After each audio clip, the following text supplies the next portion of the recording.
Hello, welcome. This is Amy, the Mystic Rose Tarot. Happy Ostara Equinox weekend.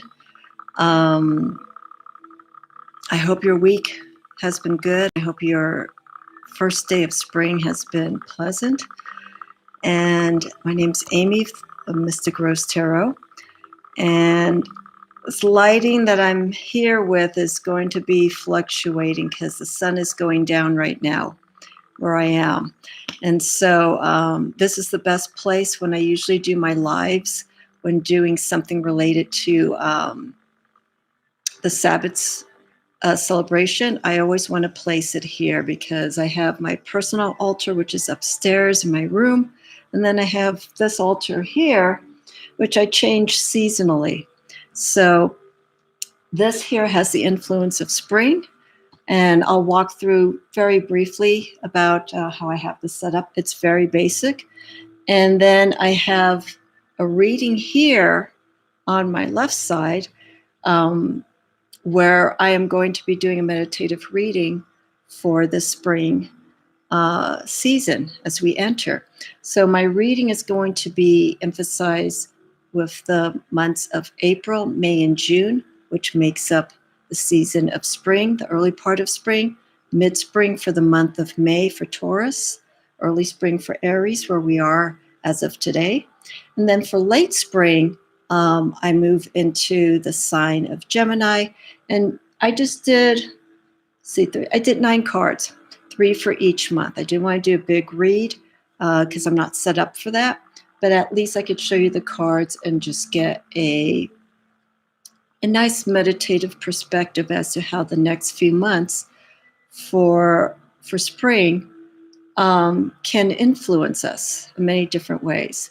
Now, I know there's a lot of people who are doing readings right now and they have their own interpretations, but this one I want to focus more on the energy that needs to be focused on for each month. And as many of you know, I do astrological influences. Hi, Nancy, how are you? Blessed Ostara to you. I hope your day has been going great. Thank you for coming in. And so I'm going to focus on those aspects of each month, April, May, and June. So I like to leave the conversation open after I'm done with the reading, and then we can have a dialogue. But right now, this is just an introduction. Very simple, nothing fancy. As I mentioned, as people are watching and coming in, the lights going down. I have a home that has large bay windows, so that's where this light's coming from. So it's not too attractive from what I see here on the computer, but it is what it is.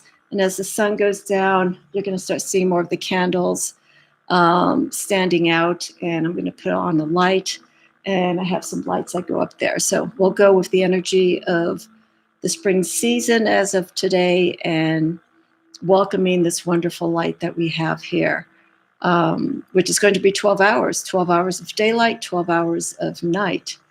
And so that's where we have the spring equinox. And autumn equinox is the same, but we start losing light at that time of the year. We start waning, but here we're waxing with the sun's energy. So let me walk you through. I'm going to move this my laptop just a little closer so you could see, and I'll just explain bits and pieces. So let me unplug this,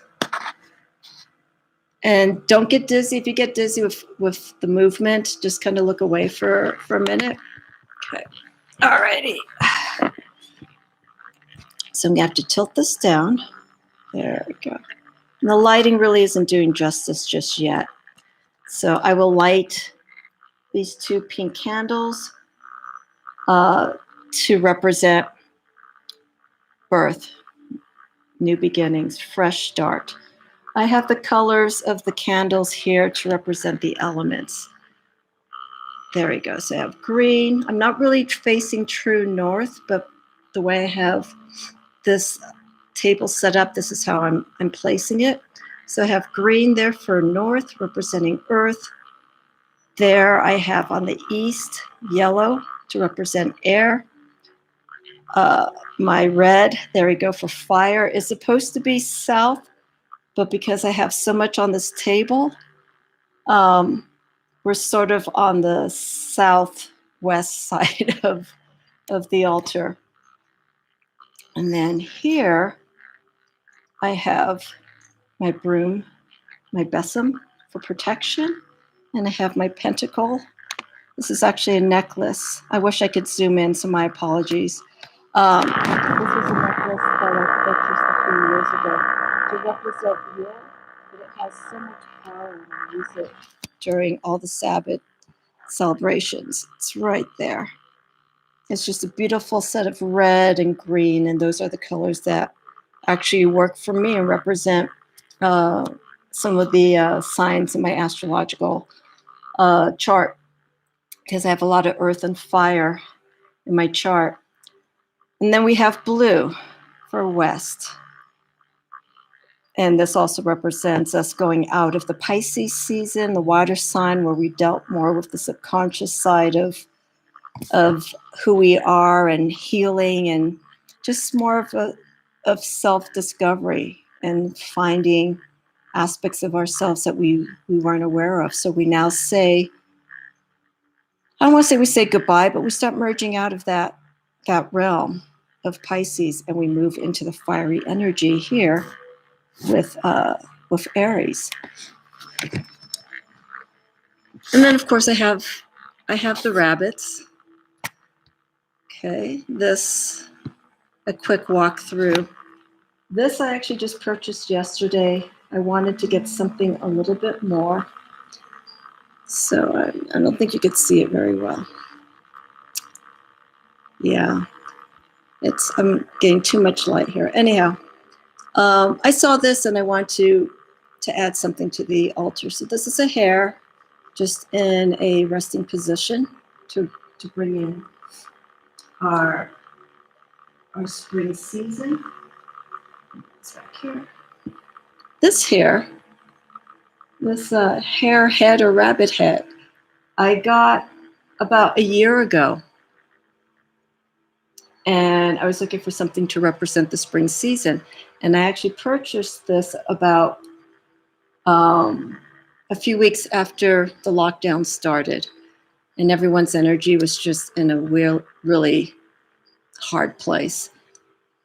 And I saw this, and I'll bring it closer again. And I think Easter had already happened. I think Easter had already passed. So they had this hare, and it had the horn-rimmed glasses. And it's like, you know what? This is such a studious-looking hare. And I just got it. It just called out to me. So I bring this out every spring season as a memory of last year and the changes that we've all gone through, and growth and loss, and rebirth again. We're starting over. I think here we're going to be starting over in a better place. So again, I'm sorry this is looking all blown out, but in probably about another 40 minutes or so, you'll start seeing this set up. I have peacock feathers here. Peacock feathers represents sexuality, also abundance and fertility, and the same with the rabbits here, the hare. And I just thought, let's just bring that in. It's also earth. Peacocks are very beautiful looking animals. Hi, Julianne. Thank you. I'm sorry I bothered you today with all my comments. But I figured this is such a beautiful aspect to add to my little altar here, the peacock feathers. So since Julianne's here, I got peacock feathers for you. Let me see here. I will show you this right there. So I use that to represent more of the earth elements of spring. So that's how I have my altar set up this year. And I have roses in the back, which are dried roses. And I've already done a cleansing, so I'm all ready with the energy and the space here to get started with my practice. So I'm going to be sharing this. I'm going to be sharing this with you. this evening, and then I'm going to do my own personal meditation ritual at the end this evening before I go to sleep. So I will light these 2 pink candles when it gets dark enough, and the energy of these candles can be seen more. I'm going to move this green candle out here a little bit so it can be seen. I have another aspect I have here, my crow feather, which my feline spirit loves to get into, and I just let him go. But this is a beautiful way to activate energy, air energy, and send out whatever you are putting out to the universe.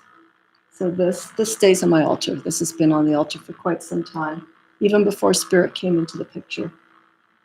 And then I have water, reminder of the rain that we had over here earlier today, and just the beautiful sustenance that it gives to the earth, to the trees, to us. When we bathe, it's cleansing, it's healing. So I have water here.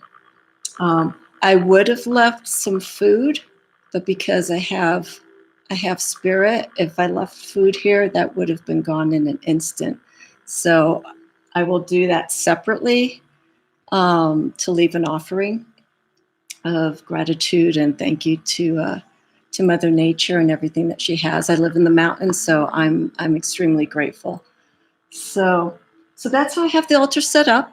Very simple. And I made some incense earlier today. I have a little box where I have a whole bunch of herbs, and I was looking before I cleansed at this box of herbs that I have, and I had some stuff that's old. It's like, you know what, let me just go ahead and make a, hi SV, thank you for joining. Yes, blessed Equinox and Ostara to everyone. Thank you for joining. And so I had this box of a whole bunch of herbs. They were labeled, and some of them just weren't blended, and I just got an itch to just start working with all of these herbs that I have. So I created a solar blend, which has elements of amber. I emphasized it with some frankincense. Amber is a very fiery resin, and you can use it to expedite or to heighten the intention of what you want to send out. I also had some dragon's blood that was in big chunk forms. So I pulverized it and I got it to powder form, and I have some tree resin. I'm going to post some pictures on Instagram, but anyhow, I had some tree resin, very sticky, red, and it has a very, not sulfur, but almost like a cheesy smell to it. It's very off, cheesy, but with an herb scent to it. And it felt very strong in the sense that it would be used for negative energy. So I blended that with the dragon's blood, and I put a little bit of rose oil in it. Rose is a very powerful floral energy, and it emphasizes beauty, love, but also spirituality. So I just threw that in. It sort of counters the intention of what dragon's blood is, which is, it is for protection, but also to steer away negative energy. But I think also too, by adding that rose, it also puts a little bit of a protection of one's own well-being, their spirituality, and their health. So I just threw that in as well. It smells really good. It's going to be fermenting for a while, so I wish I can burn it so everyone can smell it.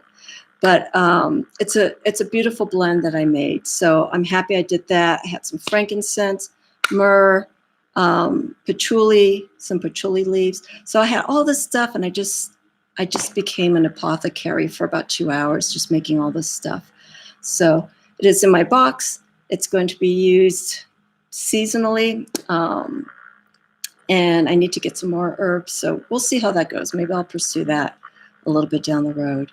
So that's how my day was.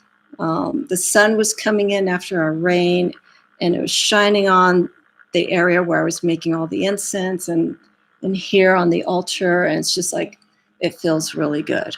I feel even more vitalized at this point, considering the winter that we've had up here was pretty intense. A lot of snow and colder than I feel normal. So this feels good right now. So again, welcome everyone. Thank you for watching, taking part. I'm going to go ahead and just, before I go into the reading, actually, I have a book here that I pulled an excerpt from. And I don't have a lot of books when it comes to my practice. I pick up books that are more like reference guides that I can use to add into my practice. And so there's this book that I got a couple of years ago, and it's by Judy Ann Knock. I don't care very much for the title. It's the Modern Witchcraft Guide to the Wheel of the Year. And it goes through the seasons, it goes through the Sabbats, and it gives, very briefly, obviously it's not a thick book, but it goes a little bit into the history, the background of all the Sabbats. It even brings in some mythology. And I was reading a little bit about Ostara. I go through it every year, just to refresh the traditions that are played with each season. And so I will just read a little bit because I don't want to bore anybody with this. But one thing that really interested me, they even talk about, let me see here. They even talk about how to make, if I could pronounce it, different ways of pasanki, which are decorative eggs, and then krashanki. And I think these are Russian or Ukrainian traditions. And they tell you how to decorate the eggs. And I was actually looking for some of these that were already made at stores yesterday, like just already designed. I didn't see any, but I know what they're talking about. They're very ornate. They're hand done. They're just beautiful. If anyone has been making or will be making eggs between now and the Christian Easter holiday of next week, let me know, because some of these are just so beautifully ornate, and the symbols also mean different things as well. So it's krashanki and paisanki. Don't know if I'm saying it correctly, but I want to share one thing from this chapter. It's a bit of a long paragraph, but I don't want to read into it too much. There's a section here called Legends and Lore, the Hare and the Moon. This is the part here. And I'm going to just read, okay, I'm going to just read this paragraph here very quickly. One popular telling of the myth of Ostara, thinking that's how it's pronounced, is that she possessed as a companion and familiar spirit a great bird whose wings were frozen. The frozen wings morphed into the ears of a rabbit, and the goddess's sacred totem is said to retain the characteristics of both animals. The rabbit is a fitting symbol of the springtime, as it is a creature well known for its quick reproductive capabilities. The average gestational period for rabbits is 1 month, making them a natural emblem for fertility. I'm going to finish it because it's not that long, actually. Since there are no known Saxon deities depicted with a rabbit's head, as Ostara is often described, it is possible that the rabbit-like appearance attributed to Ostara comes from the illusion produced by craters on the moon. So that's where I guess the hare and the moon comes from. Goddesses have long been associated with the moon, and many agree that the lunar surface does indeed contain what appears to be the distinct form of a rabbit as seen from Earth. I've never seen a rabbit shape up in the moon. I don't really see those shapes. So if anyone sees the shape of a moon the next time as our moon's waxing and we get into the full moon, if someone sees the shape of a rabbit on the moon, let me know, because I would like to see it. So yeah, this is just something that's very interesting. There talks about celestial events, the bear, the virgin, the herdsman. They talk about the reign of Pisces and Aries, death and rebirth. So that's where we are right now. We are moving from this time of Piscean energy, of everything just being deep into the subconscious, working with ourselves, dealing with things that we thought were there and they weren't. You know, we were misled. And of course, Pisces is influenced by Neptune, which deals with the mysterious, the unknown, but is also associated tarot-wise with the moon. And the moon is illusionary, and it can be very intense for people who have a lot of water energy, especially Pisces. Pisces month for me was very deep for me, because I found myself going into that deeper realm and just dealing with so many different feelings and trying to get a grasp of that, and also having a very bitter winter the past few weeks. So it really put me into that heavy place. Not necessarily dark. I welcomed it because it felt like it was necessary. But as we were starting to move closer to the sign of Aries and getting closer to spring, I felt, and actually as the moon was starting to move from waning to waxing, I started to feel a relief. I started to feel like I can start coming out. So that's why I greatly welcome the sun right now, because it's pushing me out of that darker realm, and I'm feeling better. I'm feeling revitalized. And I know there's a lot more healing that needs to be done, and I acknowledge that. And so I will move on and work with that and explore in different ways. So now here with Aries, the spring equinox, we have all that energy. We have all this vitality that is there for us. We have opportunities that are now, that can now be presented to us, and how we pursue those. You know, what's the energy that we're going to put into it? You know, Aries is a very fast moving, it's ruled by Mars. It's a very fast moving, very set in their ways. Even though it's cardinal, it does have a very direct approach, Aries, with its influence through Mars. It's very aggressive. A lot of people find it a bit too much. I have Aries in my chart, so I feel like I'm right in tune to get things moving. And I'm going to go with it. And I've been seeing a few posts that people are starting to feel like there's a relief, as I had mentioned a few minutes ago, that there's now a relief that's coming from the season of death and now rebirth. Pisces isn't necessarily death. It's more or less the death of the soul, because we're spending that time, the death of the old soul, finding those aspects that really held us down and letting go, disconnecting, releasing. Similar to Scorpio when it comes to Pluto. You know, it's getting down to the roots. It's a different sign, though, and the way Scorpio approaches that energy is quite different from Pisces.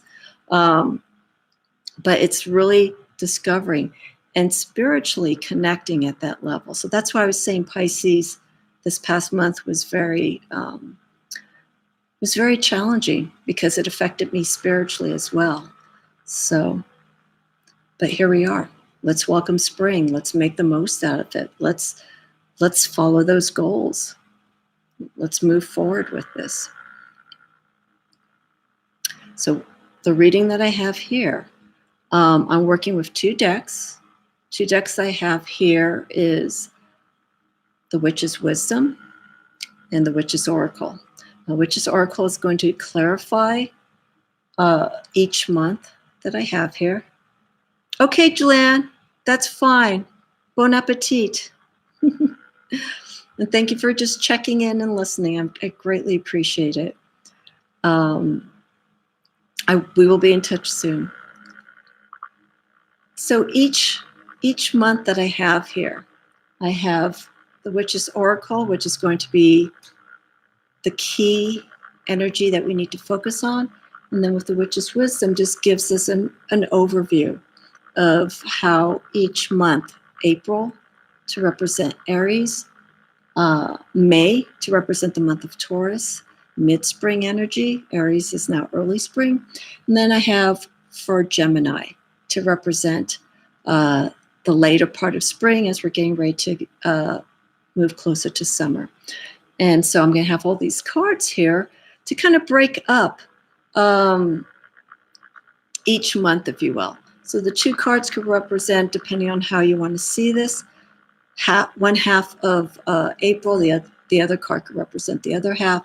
Let's see what cards came up. I already pulled the cards. I didn't turn all of them over, but we're going to start here. So let me look at these cards very, very quickly so I could just look at these. And then after I'm done, like I said, I'm leaving the discussion open. We can talk. I'd like to hear people's experience. If they've done anything special for Ostara. Let's see here.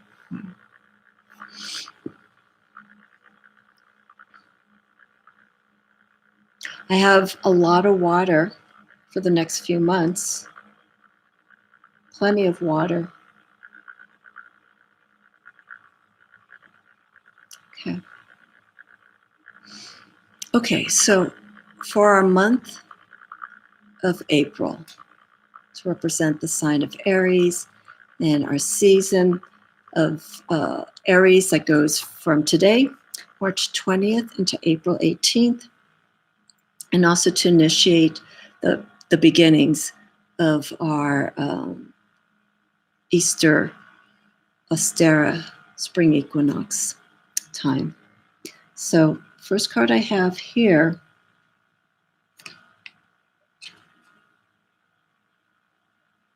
pull Three of Water. Now, Witch's Wisdom, which this deck is, works with elements. It doesn't use the suit of cups, swords, pentacles, and wands. We work exclusively with the elements. And this I like with a lot of decks, because I tend to focus more on the elemental aspect of the cards and how all this can be tied together. So here I have Three of Water, which would be Three of Cups. And I'm going to show you the other card. I'm going to show you all these cards, and then we're going to tie everything together for the month of April. So I have Five of Swords.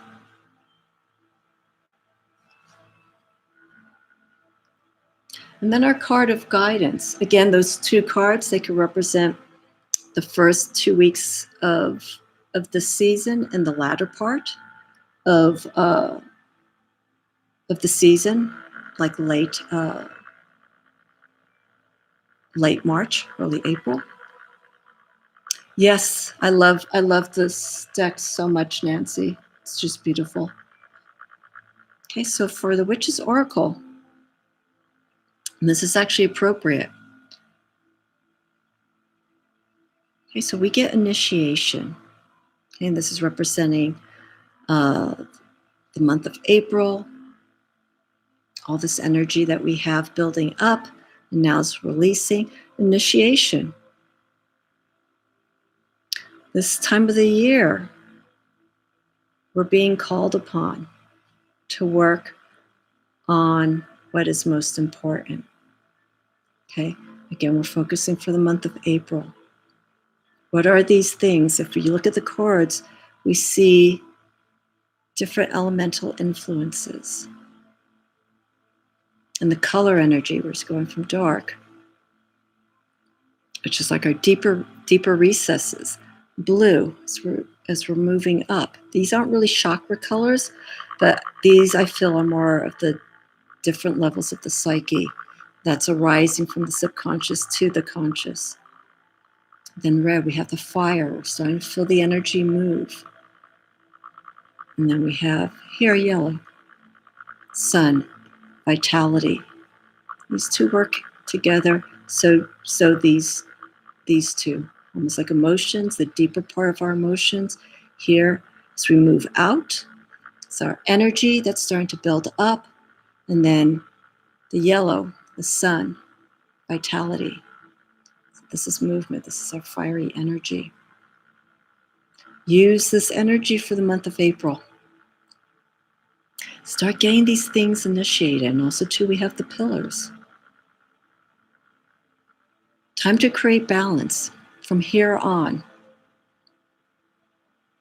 Working with these energies. It's going to be hard because we're just coming out of this winter dark phase where technically winter isn't necessarily seen, I feel, isn't a sign of shutting down and closing. Winter, I feel, is a time of we're starting to plan. We're starting to get ready for spring. What do we want to do? It's a time of reflection, yes, but it's non-active action. That's one of my favorite words.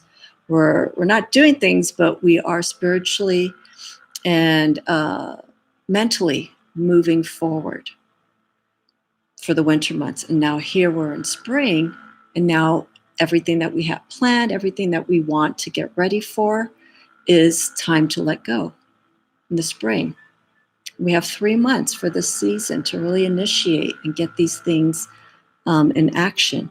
And we tie all of these. We tie all of this energy.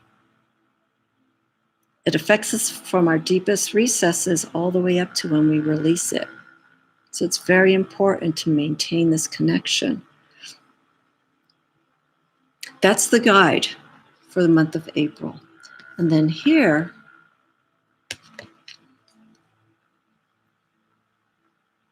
okay, 3 of water, 3 of cups. Let's focus on this card here. Community, getting together, but also look at the energy that we have in this card. I'm going to cover it so you can look at the card, cover my face. It's very solemn, not in a negative way, but it's a very tranquil scene. It's a scene where we have the camaraderie, the people that we want to have with us. Again, this is for the month of April. Surrounding ourselves with people who are supportive and sharing the energy between that support group. Not making it chaotic or anything. Okay, again, look, we have a very calm scene. So even though we're in the month of Aries, we can still put a focus intent in what we want to do. That's with 3 of water. Okay, and then here, 5 of air. Okay, we're seeing a bit of a storm, a bit of a challenge coming in April. But there always needs to be that one guide to protect and to watch over during this time. If there is anything turbulent that comes in the month of April, make sure there is the sources that you need that can protect you, give you shelter. Look over your well-being. That's so important. Protect what is so important for you. And you can still surpass this. This card's just a challenging reminder that if something was to happen, what are the steps that you are going to take?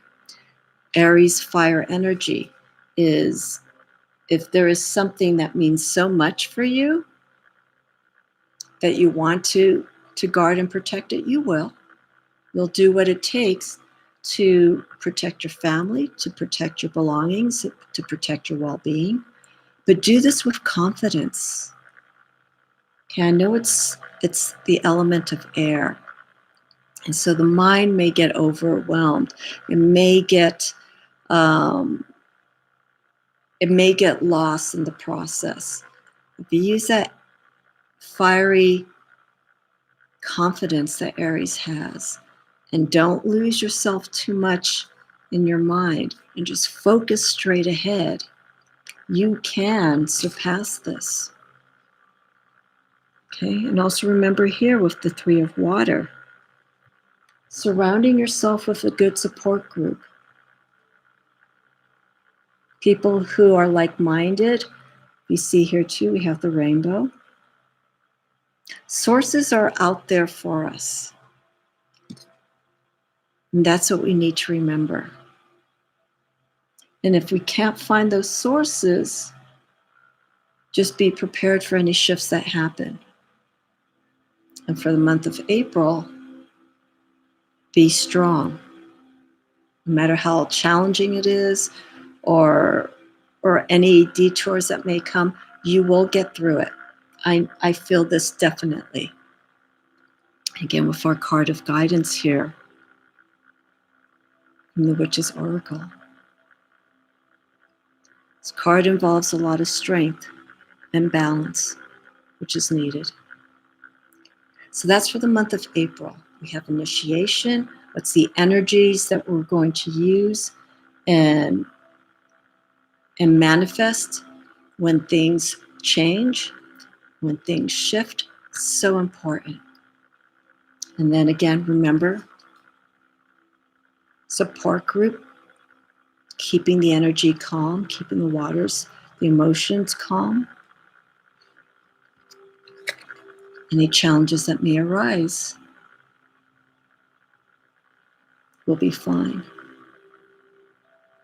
Just move forward.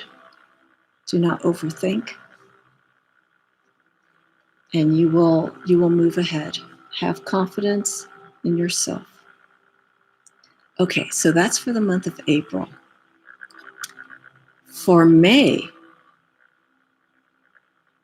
I got double water. And again, when I did the reading for April, you can read, if you want to put a time frame to it. This is the first card that I pulled. You can read this maybe, potentially for the early part of April. And then this for the later part of April before we enter the sign of Taurus. Or just to represent the entire month. These are signs of just awareness. If something was to happen, how to work through it. Okay. All right, so for Taurus, first card I pulled, these are both water cards.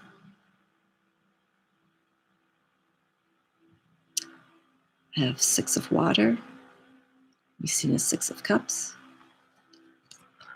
In this deck, the Witch's Wisdom does not follow RWS, the Rider-Waite-Smith system. It has its own interpretation.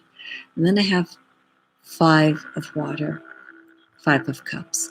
I'm just relaying the RWS interpretation to anyone who's watching. And if they don't know exactly where the water influence comes with the tarot, they should for the most part, but just in case. So for Taurus, we have Six of Water. Oh, now let me read this. I'll read through this first, and then I'll pull the top card as for our guidance for the month of May, ruled by Taurus. Taurus is Earth and a fixed sign. So here we're looking for sustenance, gathering our resources. But water deals with the emotions. And I'm feeling so far from the cards that I pulled in for the month of April, I'm really feeling a sense that there is a need to be around a support system, making sure you have everything that you need to take care of yourself. And this also relates to emotionally. We're looking at the sources that we have and having a good connection and understanding to it. And here we have this bird delving deep to get its food. It's looking for its own sources to provide for themselves or for those that are part of their community. It's interesting. I'm really feeling a sense that as we go into April, into May, there's a sense of needing to be around people. Okay, and that could represent the first part of May. Then here I have 5 of water. And this could represent the later part. Relating back to resources. I'm a lover of nature beyond more than I can even imagine. And I think some of us have seen what's going on in the North Pole with the polar caps melting. And there's a picture, I think this is about 4 years ago, of a polar bear that was emaciated and was moving. I think it was walking through a city or something like that. It was emaciated, it was starving, it was looking for food. Here is an extension of our 6 of water. Our resources, gathering what we need. Here, very similar. This is 5 of water. Looking for these resources. Finding challenges and things that we need to have that will give us the growth and the healing that we need. So we have it upright. I want you to look at this card reversed, and then you will see. Okay, so we have this polar bear, not in good health. This is again our card of well-being. These 2 cards of water in the sign of Taurus is very important. Because for Taurus, it's all about resources, working hard, providing for oneself and for family, making sure everything is there for our security, for our best interest, for protection. This is the negatory of this card if we don't find it. We're not making that effort. I'm not saying that something bad's going to happen. Okay.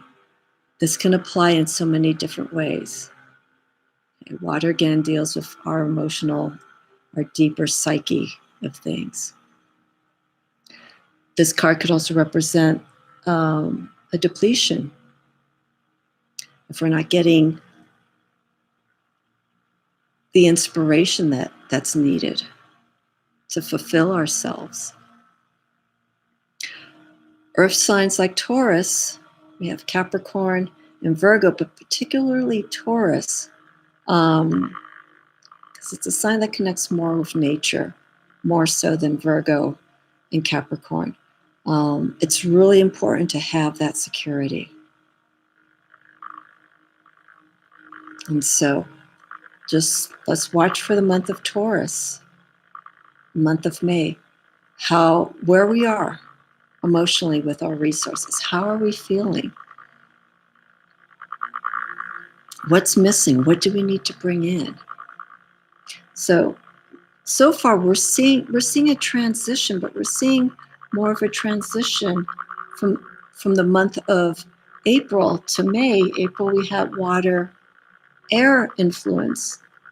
We're dealing with protection and community. Here with the month of May, we're working with the resources. We're looking for resources that will give us the sustenance spiritually, emotionally, physically. I think this is a time for, in the month of May, physically, let's start taking care of ourselves even more.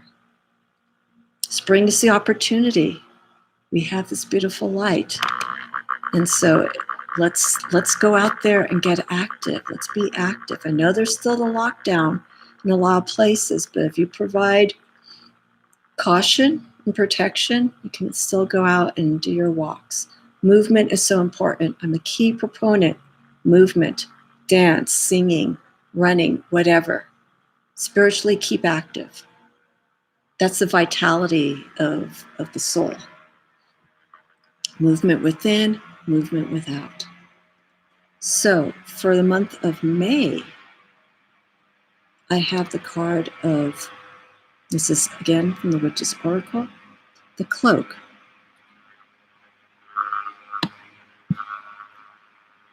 Camouflage. And we see this individual. Again, here we go with protection, security, holding the staff. We're seeing growth here. This is a nice indicator of things starting to progress, but slowly. Spring is a time that, even though we're Aries and Taurus, and then in Gemini, we're just starting to bring things out. It's going to be a transitional time. And so things are going to really start moving, but it's how much energy we put into it. So camouflage with this card, and I'm sorry, I'm just moving it so there's less reflection. Let's visit some of the imagery that we see here. We see a crow or raven up above, which is always the messenger. And if you look really closely, we have an enlightened moment here. These tools, I'm going to move back to this here, to the court card. So utilizing this energy, we're protecting it, but we're not expending it out all at once. We're showing respect. All four elements that we have, the energies that we work with, we must have respect to them. You don't want to overdo one of the energies or underdo one of the energies. They're there to be utilized. They are there to manifest, to initiate, manifest, and to accomplish what we need. Protect this energy, but use it wisely. Use it to your best interest. Okay, so we have the initiatory energy from from April. Let's get the energy moving. We've got the balance of these different energies between these pillars of light and dark. And we're still seeing it here. So I feel with these two cards of guidance, this one for April and this one for Taurus, is still acknowledging the energy, these energy sources.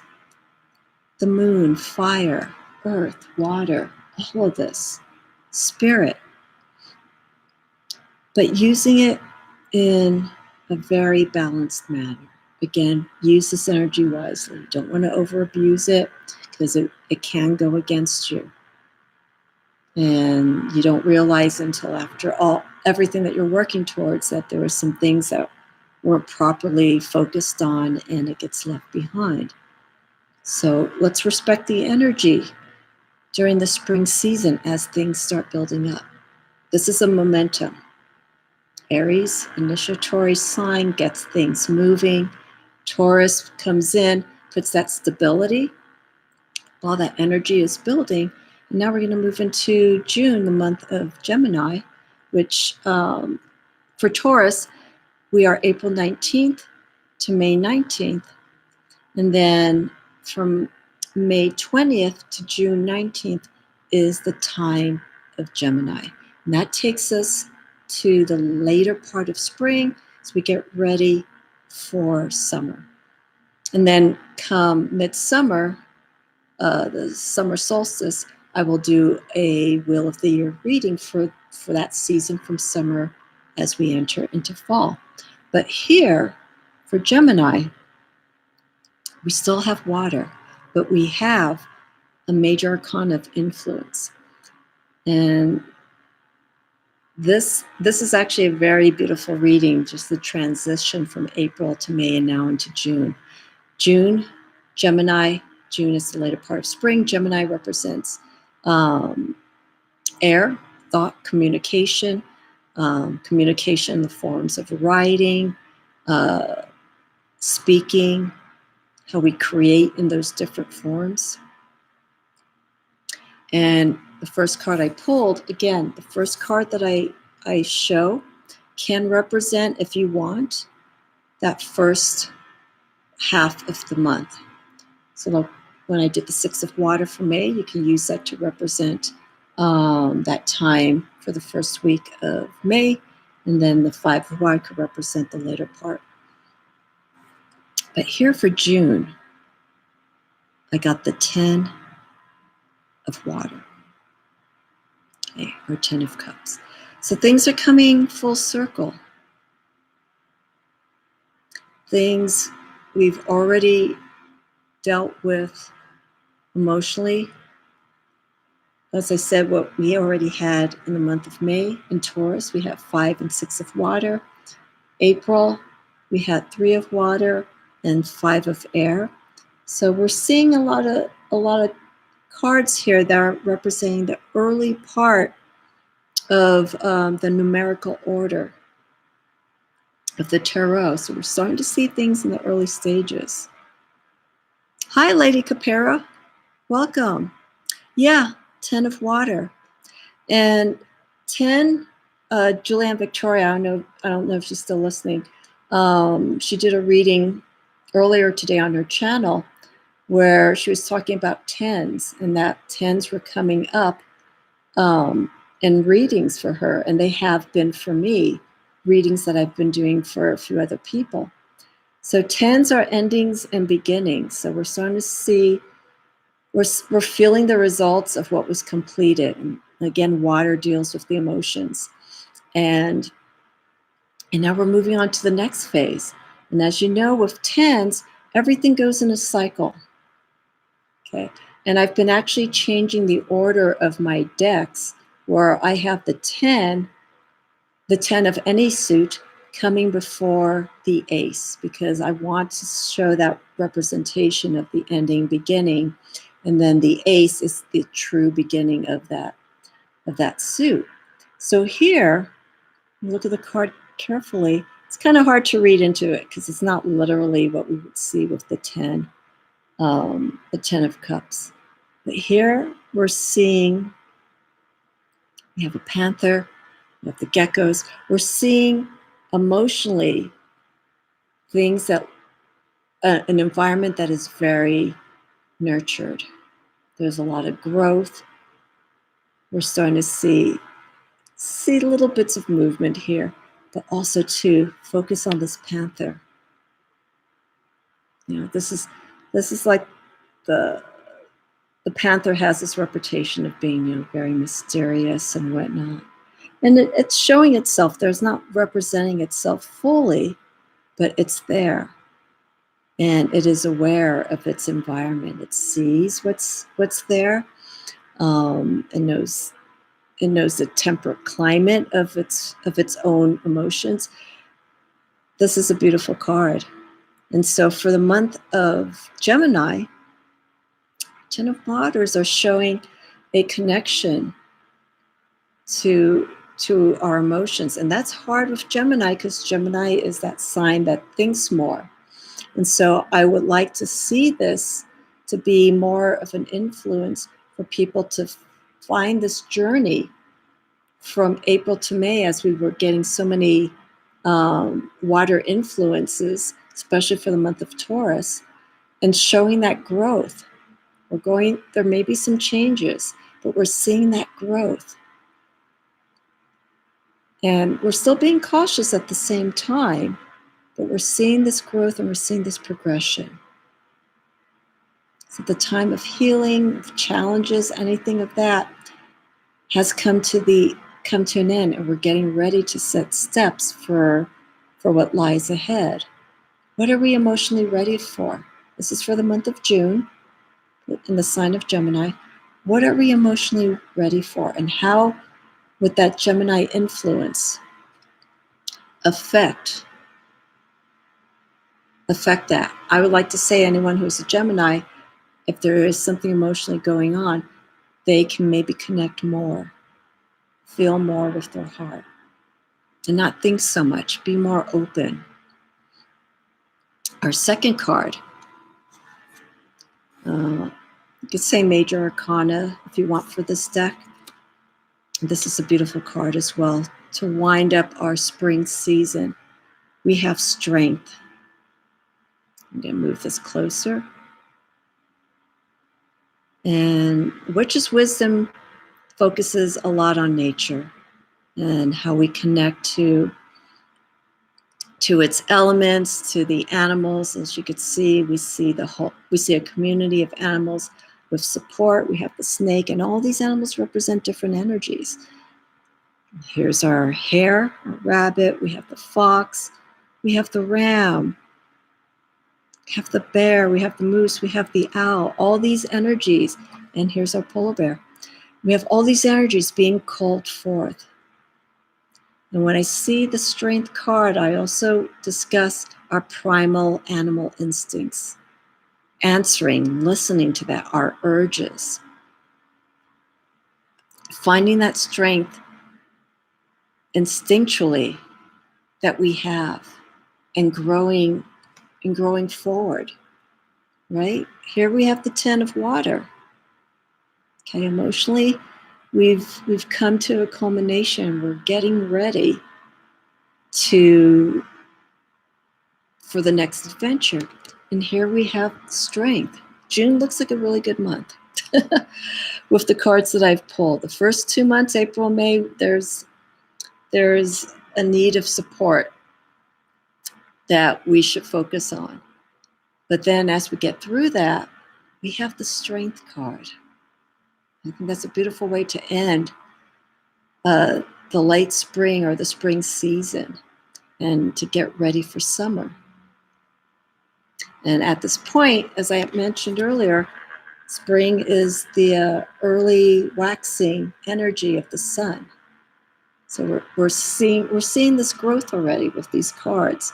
From April, water and air, protection, sustenance. I feel that very strongly. Sustenance and community, building our resources, our support. And then Taurus, 6 and 5 of water, gathering these resources that we need to fulfill us and to keep us going. And then here for Gemini, I have to show you the card of guidance, the 10 of water and Strength. These are beautiful cards for that month of June. Initiation was our card of guidance. Okay, so remember, let's get this energy going for the month of April, sign of Aries, connecting that energy. And I'm sorry if I repeat myself.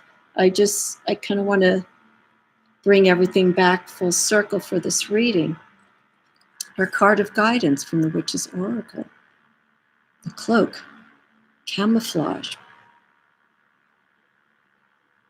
Showing respect for this energy. This is again for the month of Taurus. But being protective of it, using it wisely, using these energies wisely, putting the right amount of energy into our endeavors, things that we want to draw, things that we may want to release. Balance these energies, use them mindfully. So for June, I like this card. For June, the card of guidance for our 10 of water and Strength is the bat. Okay, so we're coming out of that realm. Okay, it's very similar. Okay, we're seeing the ending of an emotional journey and coming out, but also being aware of our environment. The bat is it's not necessarily a lunar creature, because bats are out in the day, but they are primarily known to be at night. They are highly instinctual. They have that connection to the moon. I'm going to move closer here. We have the reflection of the bat. And we have her rebirth in consciousness. It's like we get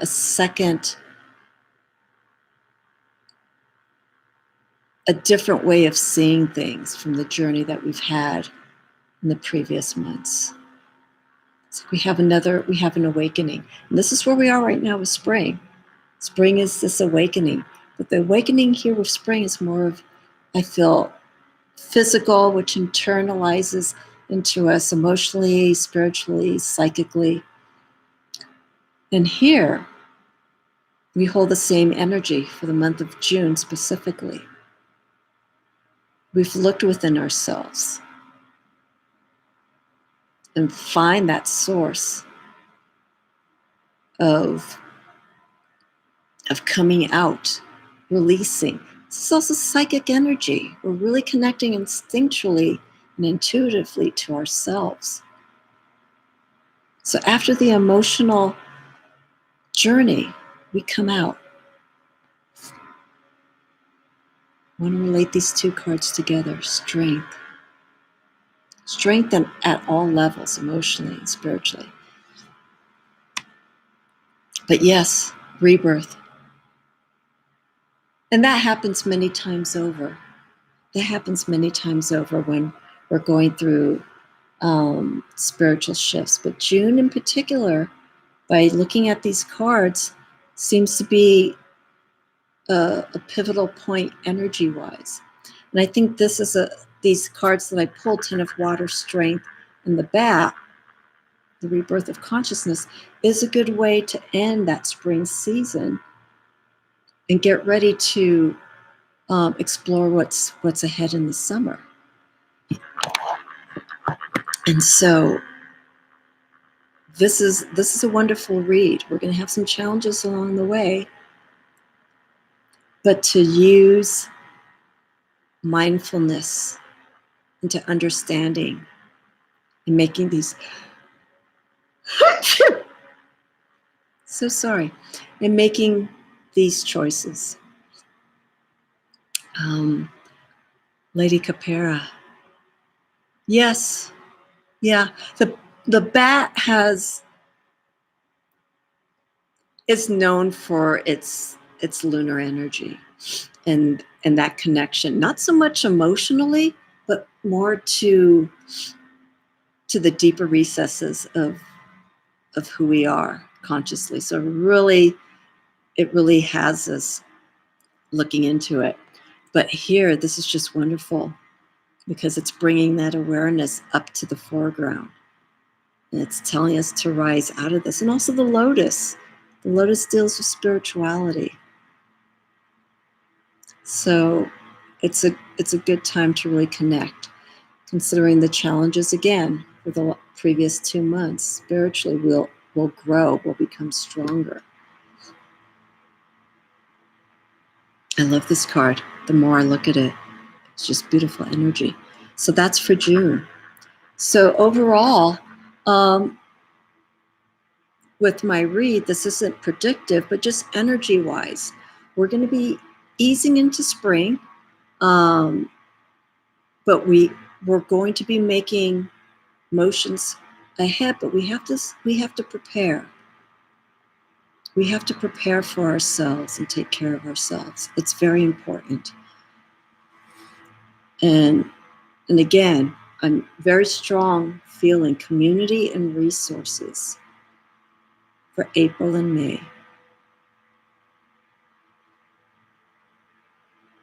And this stuff is more in the realm of emotions, not so much material resources, but just a time to really, really do service for ourselves, to help others, and to have those people that can be there for you, and vice versa, you be there for others as well.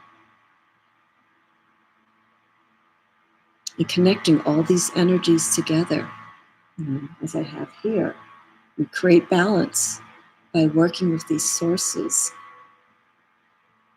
If you're in an environment that's maybe more water oriented, bring in some of these other sources to create balance. If you're in an environment that's really fiery and hot and lots of energy, that's very taxing after a while.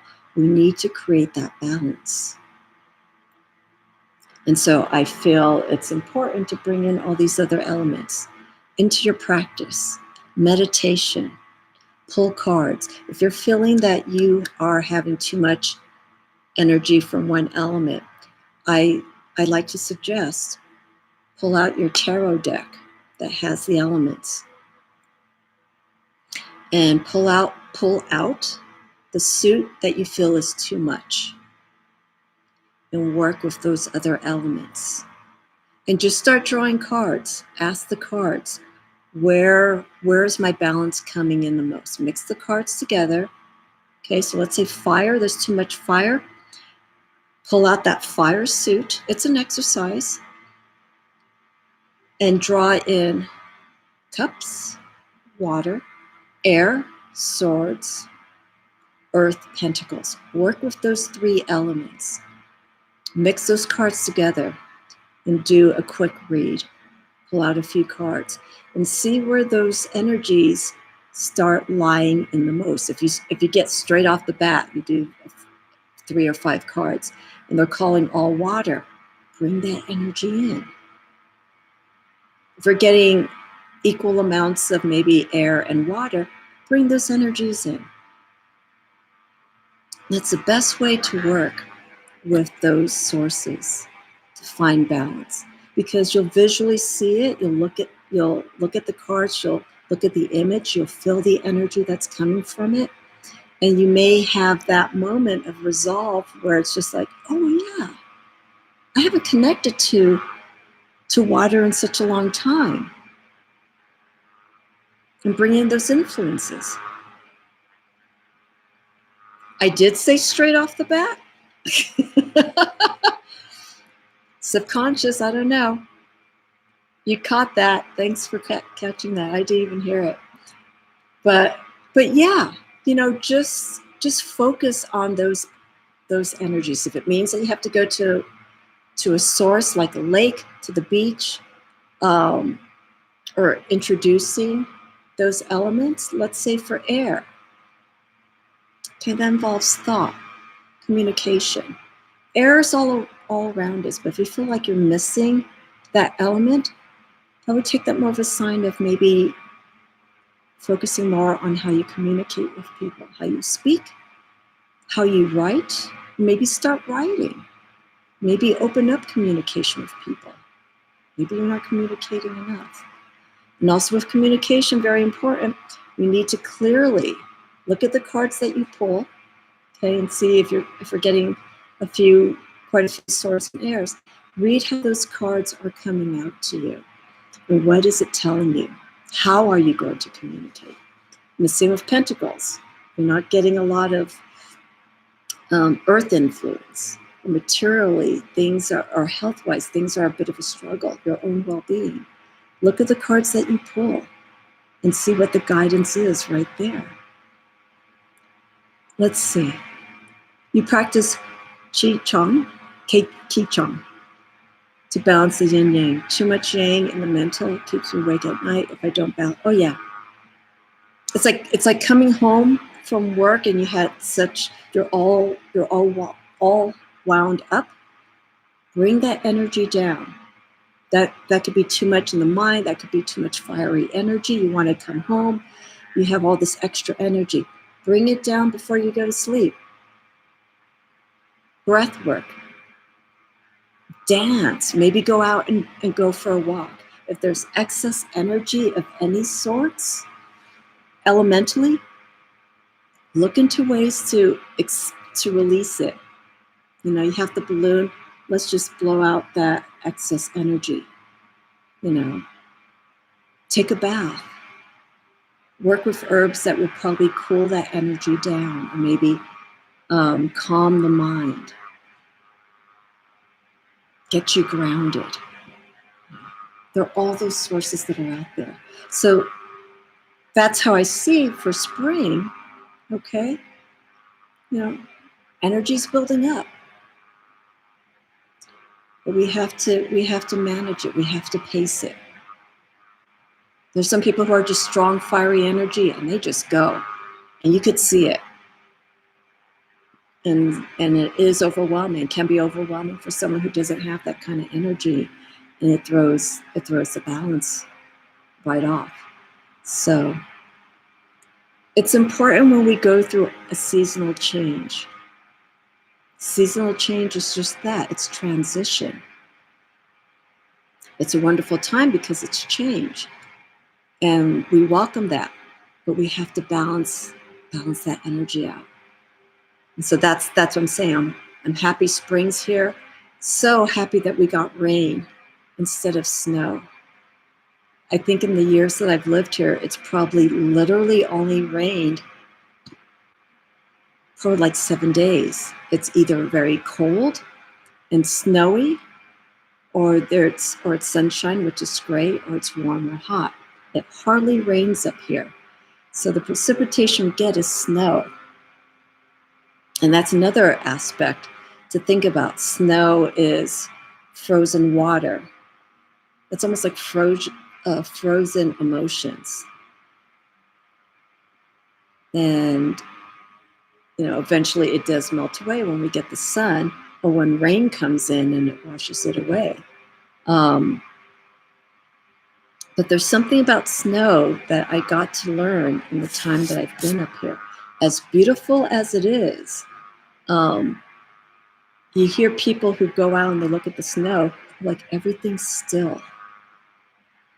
Everything becomes quiet. Everything is clean. Everything's white. But there's no movement.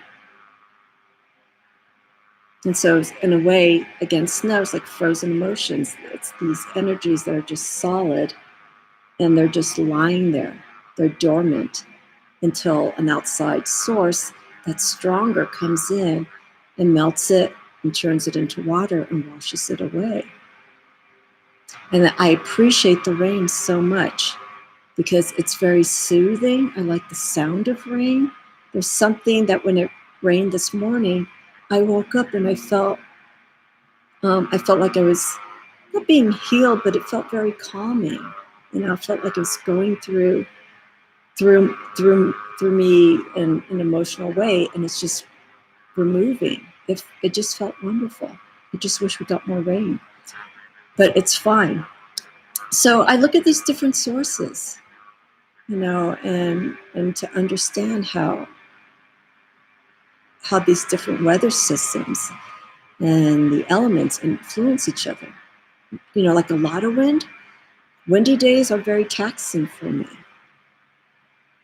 It's too much. You know, if anyone has worked outside or have been out in the desert or any place where it's windy, very windy for a certain amount of time, you come in and you feel exhausted. Your body, in a way, is sort of on an alert because all this wind is coming in and the body is going into overtime. The same with cold weather. It's trying to protect itself. You feel exhausted. And the same with heat. Too much heat, too much hot. It's that overabundance of these elements, and you start feeling depleted. And so that's where, again, we come in with this balance. So each time seasonally, you know, as we go from spring and then we go into summer, we're moving through these energy sources. And summer is the peak. Summer is when things are very hot in some areas. Sometimes too hot, and I can't handle too much heat as well because I get overheated and it's hard and I become depleted. I could drink all the water there is, and I can't get enough sustenance. Summer for me can be a little bit harder. So I tend to do good during the spring and fall months, during the transitional seasons between summer and winter. Those are the seasons I feel energy-wise I do best, because I feel like I'm recovering. Spring is the recovery time from winter. Fall is the recovery time from summer. People are like, oh, fall's here, thank God. It's that kind of, those seasons work good for me. And I like winter as well. But in an environment like this in the mountains where it's nonstop snow, it's a bit too much. Okay, so let me see what has been written. You're wearing her out. Well, Lady Capera, maybe, I think, wait a second, you're Pisces, if I remember? I can't recall. For some reason, I'm feeling that you are a water sign. Please refresh my memory.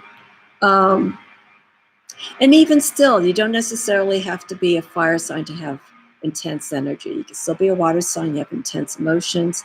You could be an air sign, you just have really acute thinking, and it's just, you process so much information and you spill it out.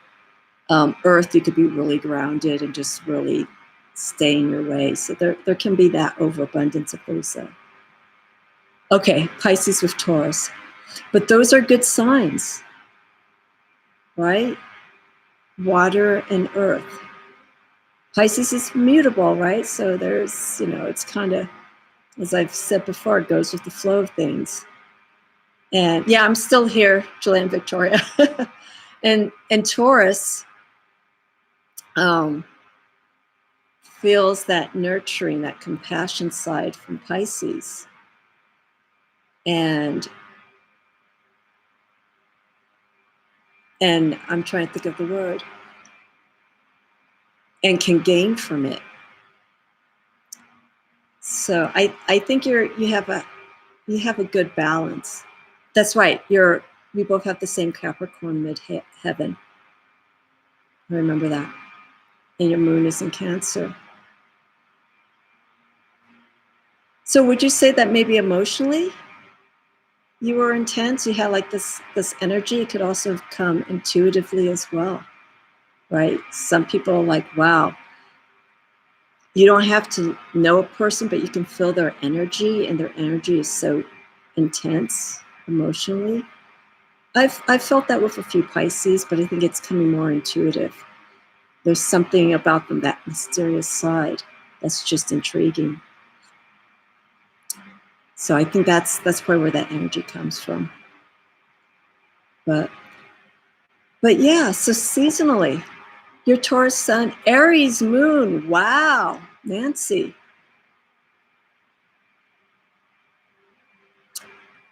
So you're almost balanced. You have earth, fire, water, and then air. I have double fire, and I have earth.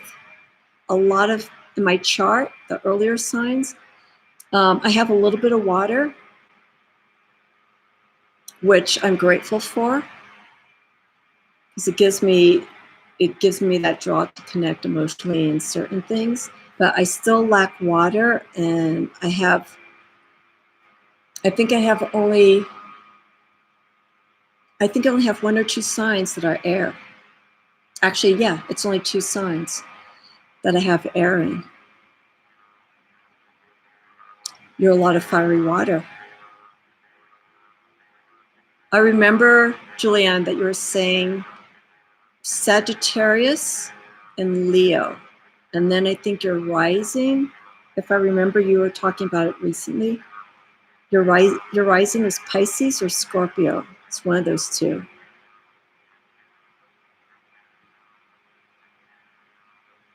Wow. I have Scorpio, but it's way down. It's in the generational planets.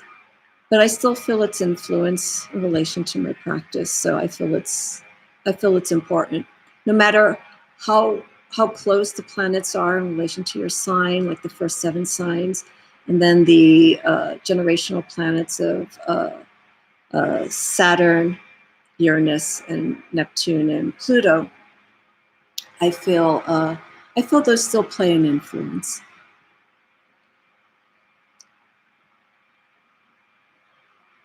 Okay, almost there, almost close.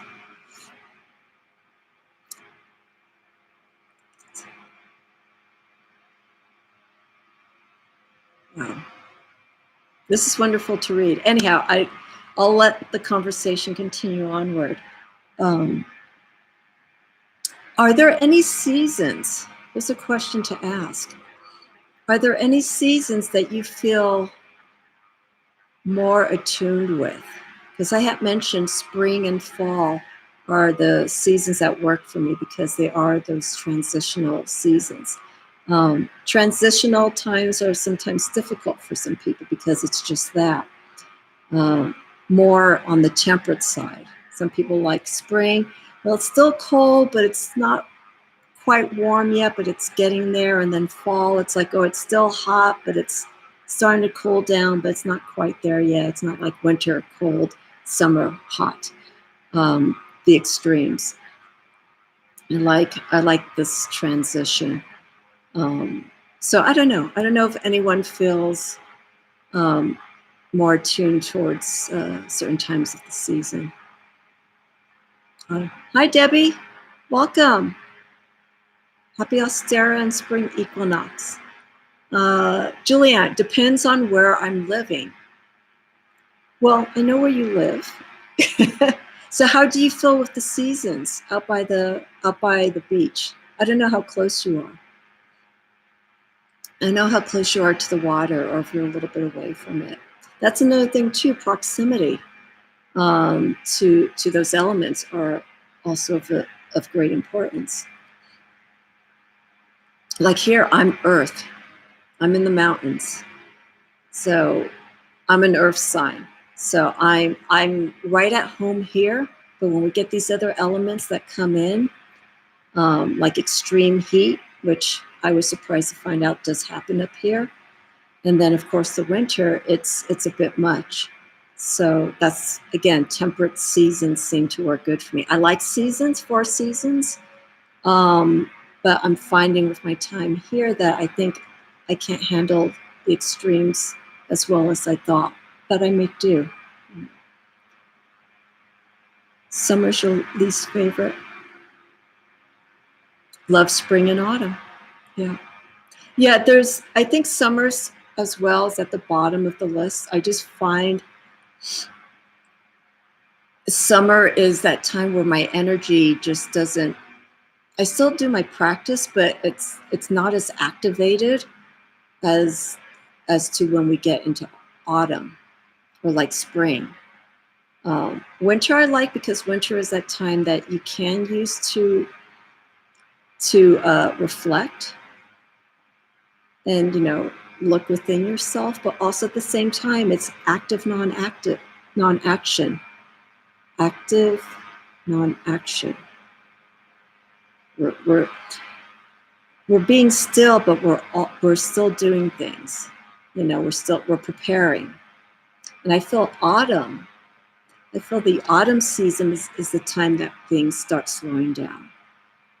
We start going towards Samhain, and it's that time, for people who have certain kind of spiritual practice, we start connecting to the spiritual guides more so during the season. Now I know in the Southern Hemisphere it's different. Right now they're getting ready they're in autumn as of this weekend. We're doing quite the opposite.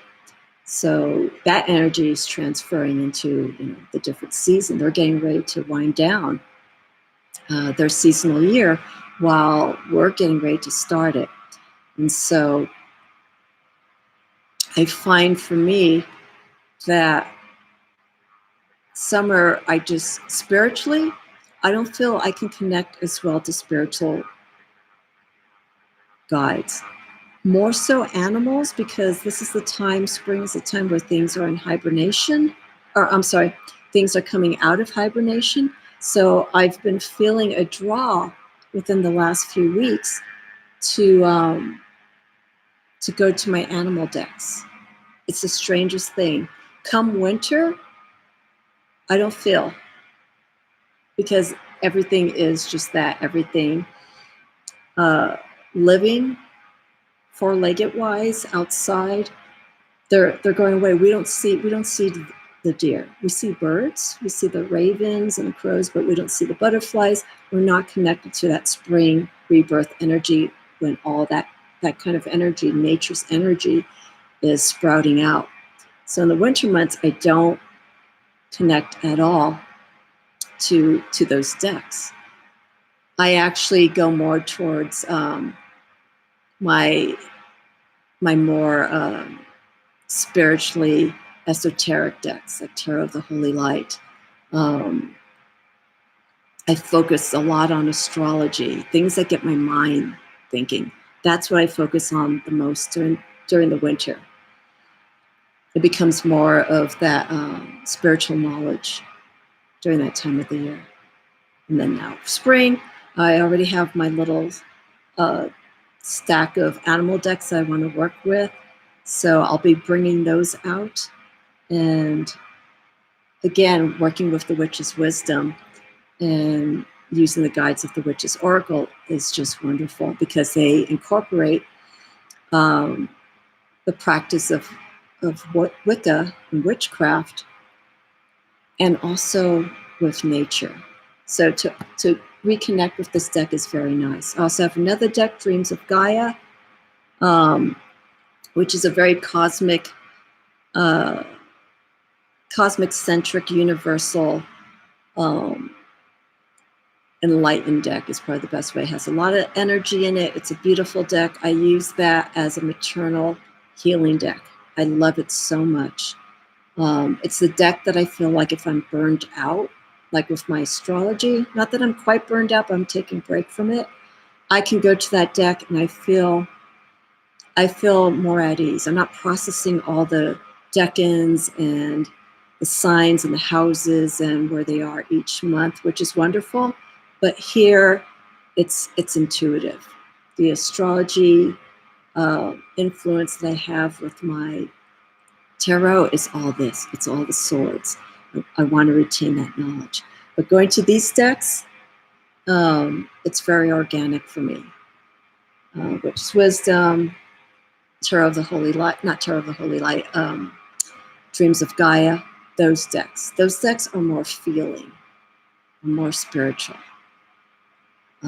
Tarot of the Holy Light is more. It's a steady deck. It's a beautiful deck. It's intense. I love it, but it has a time and a place. So, okay, let me see what the conversation is. Feel free, everyone, to come in. As you can see, our lighting has dropped in the last hour and a half. So my Ostara altar is becoming a little bit more prominent. So this is what I want to have to bring in this energy. Thank you.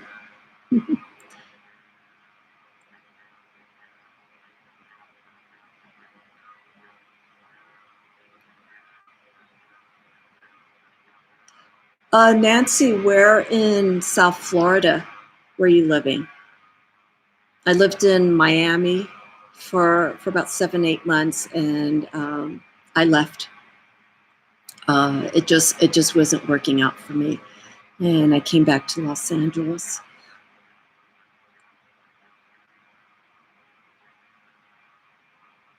Debbie 777, yes.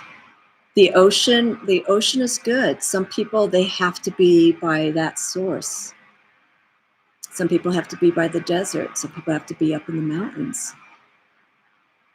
It's what is connecting, what makes you feel the most grounded and the most focused and emotionally stable. I don't mean that in a negative way, but it just makes you feel centered where you need to be.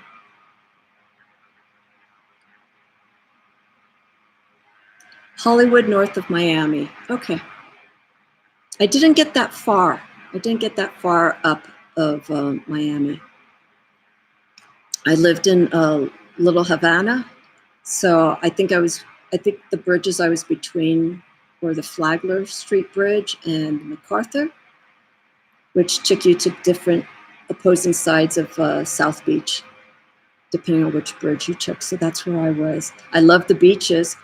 Wow, I can tell you when I was living in Miami, here's a good example. I moved to Miami about 10 years ago because I was living in Los Angeles. I was feeling this draw to water. I had to be by the beach. I had to be by the ocean. I was living right in the center of Hollywood, Los Angeles. I don't know, something switched and I had to be by the water. And my father lives in the Caribbean and I had thought about Miami. It's like, okay, let's just go over there and give it a shot.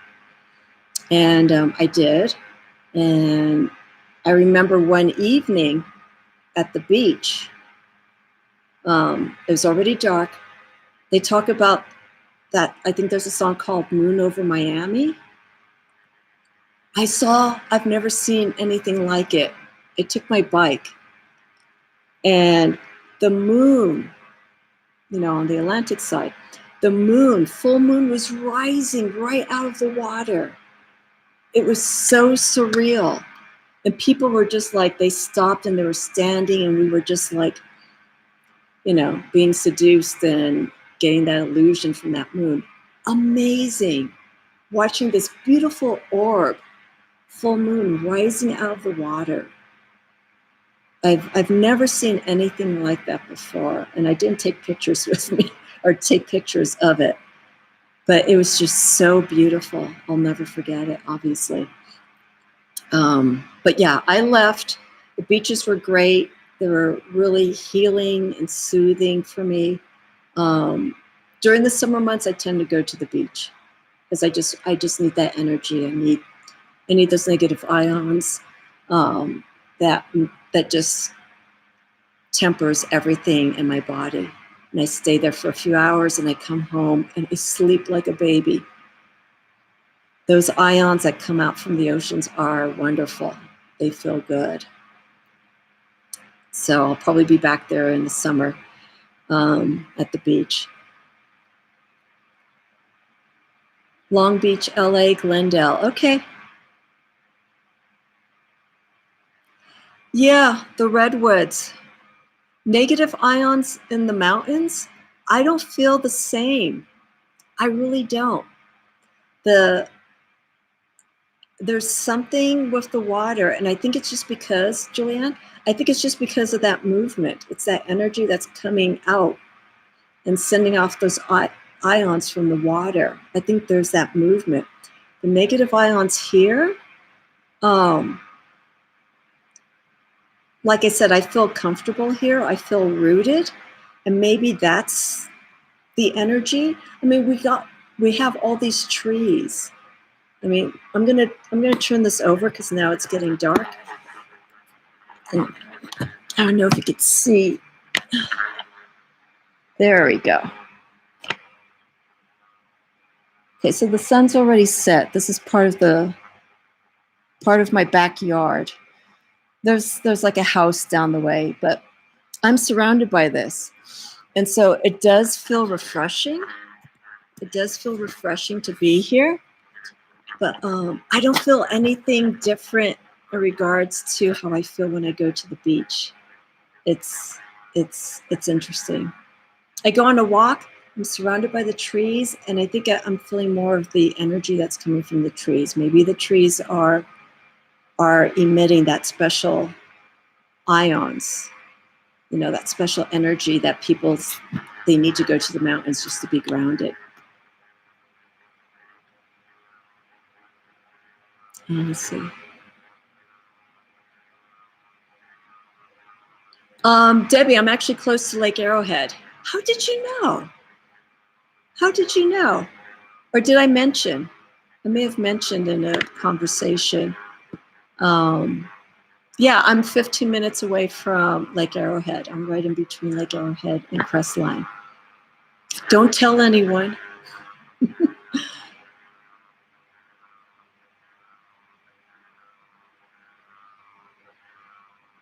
Nope, not me. It's a Southern California mountain, so I'm like an hour and a half east of Los Angeles. Wow, Debbie, you're very intuitive.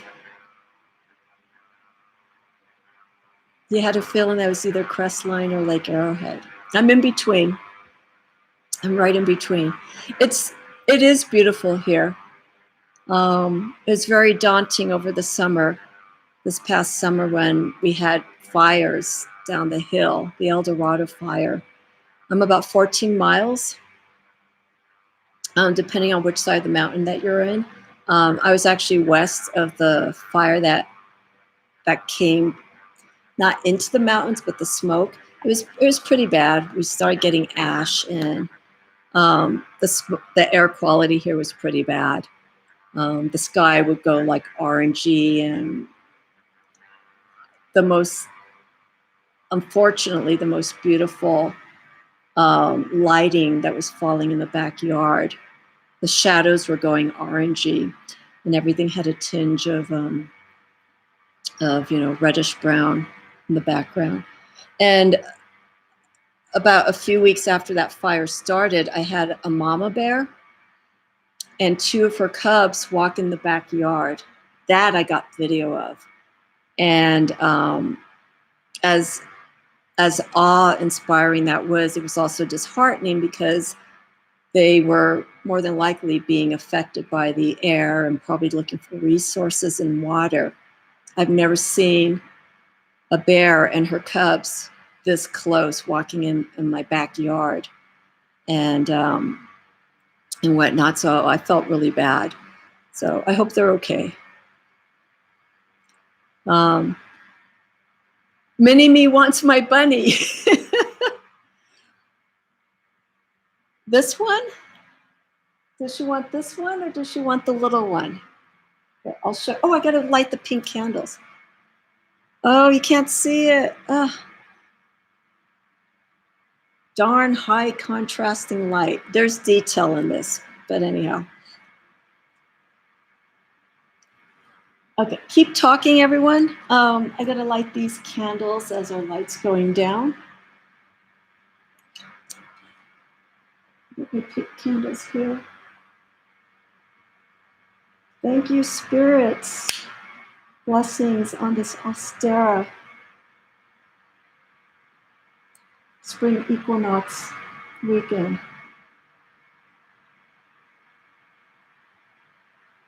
There we go. I have to be careful. I can't lean in too much into this altar or I will engulf myself in flames. I have so many candles right now. There we go. The little one.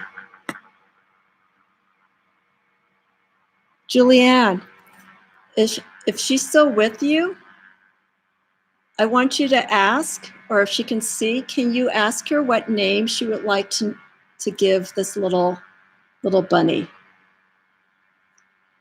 Oh, I don't know. There's a little bit of detail. There's detail. It has like little marks and it's like plaster. Ask her if there's a name that she would like to name this little bunny. And I will christen it on this day. There we go. So I'm going to leave the altar up here probably for the weekend. Candles will be burned out first, but I will leave this up here through the weekend. And we're getting more sun tomorrow, so this will be nice. Easter. Thank you. Thank you, Mini-Me. Thank you. Easter. I love that. It works. I love that. Thank you.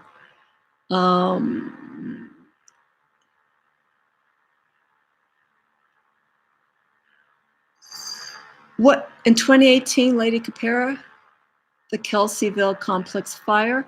I'm trying to think. Was that in the area? Yeah, I think I'm answering my own question. 2018, that was the year where all those fires were going up in Northern California, correct? Where it took down that small town. I cannot remember the name. It completely eradicated that town. If that's the timeline that I'm thinking, when all those fires were going up north by Clear Lake. Yeah. It's interesting. I never, in Northern California, I would never think, because I've lived in Northern California, like San Francisco, Oakland, the Bay Area. I would never think of fires up there because it's more green. But obviously it's very dry up there, and as you know, down here, it's not that much better. I think Northern California got more fires than down here. A quick side note: there was a massive fire up here in the mountains. I think it was 2003, and I believe it was called the Waterman Canyon fires. And there's spirit. And it's I don't know where it started. I think it started here, but there were multiple fires in this area. And I don't want to enhance what we're talking about since I have all these candles here. It hit Joshua Tree, hit the desert. I think it was 200, what was it? Over 150,000 acres up here in the mountains were destroyed. I think 15 people died, and it was arson.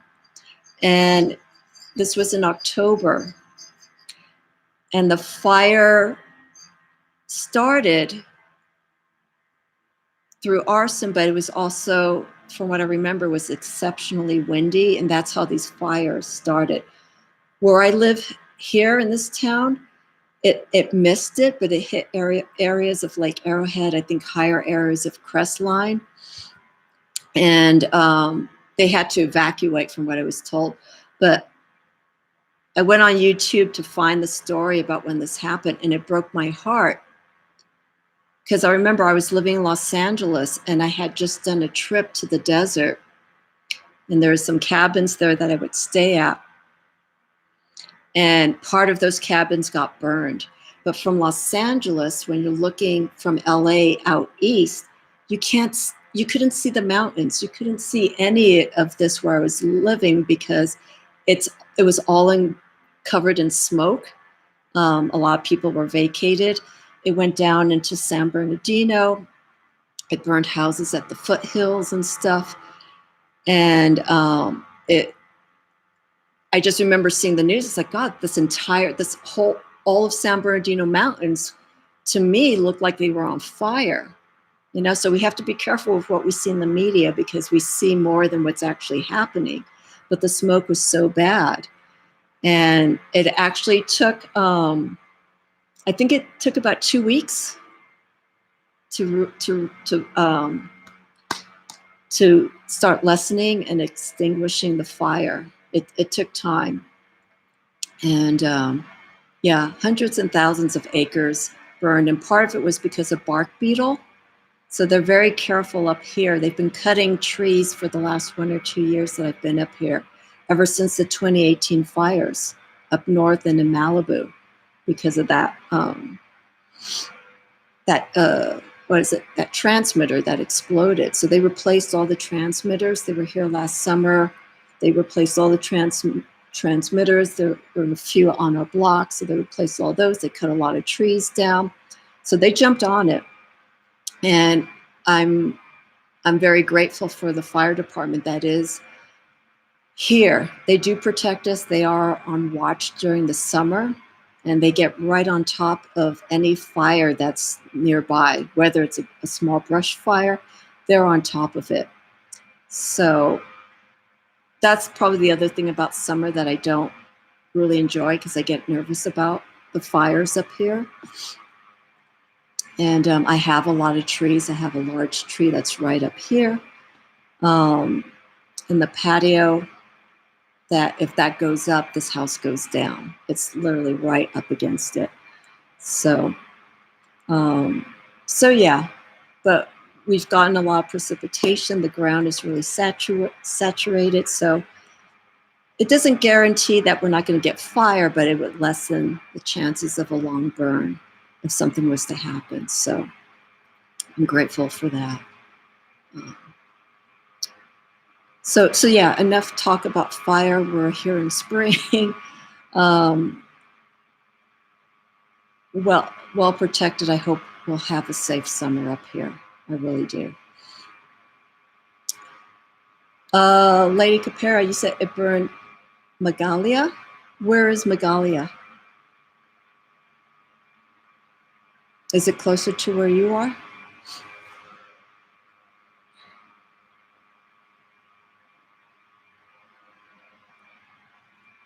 I want to see if this bunny can be seen more. There we go. Here's Easter, Julianne Victoria. There we go. You can see a little bit more.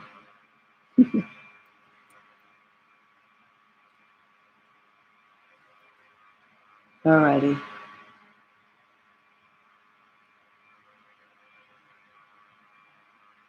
Put it right there. Okay, she's in the bath. You're multitasking, Julianne. You've had dinner. You cooked dinner. You've had dinner. You're doing a chat. You put her in the bath. Your energy is amazing. Honestly, it really is. How much you do.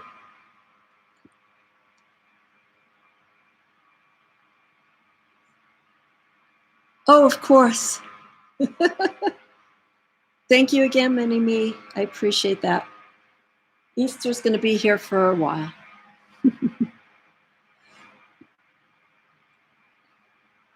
Does anyone have any plans for Ostara? I'll stay on the line a little bit longer.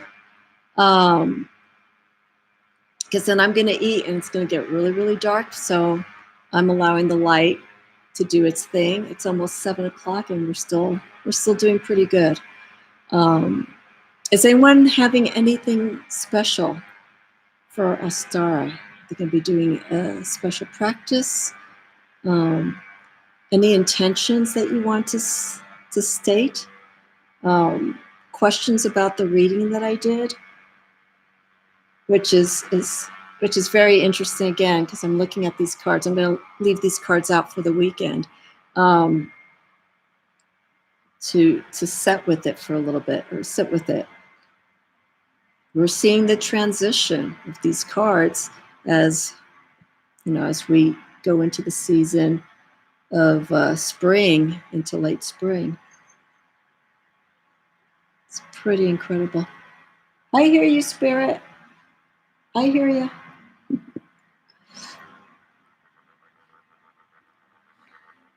All righty.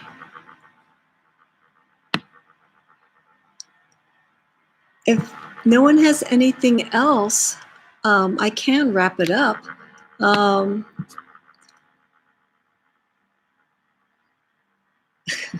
Tens and aces, yes. I think you were away when I made mention. I made mention about what you were saying in your YouTube reading about the tens and endings and beginnings coming up. And I got in some of the cards here. I got the 10 of water.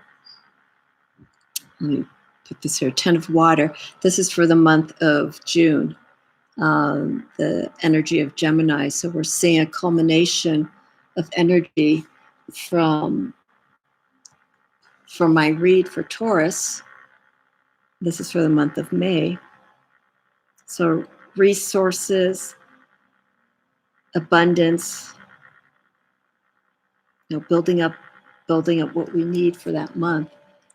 And this can also, because of it being water, it's emotionally influenced to bring things that we need that will sustain us. Which card, Julianne? I think you have this deck. 5, 6 of waters. So this is for May. And then this is our card of influence, our guide for the month of May. Oops. So these are the energies and how to work with these energies and moderate them. They're there for us. Be protective of that energy and use it wisely.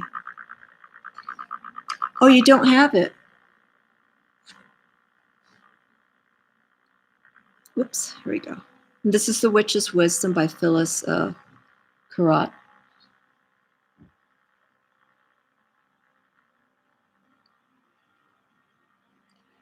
I was actually looking at I'm considering trading. I don't know how I'm going to do this because I'm not on Facebook. Letting go of one of my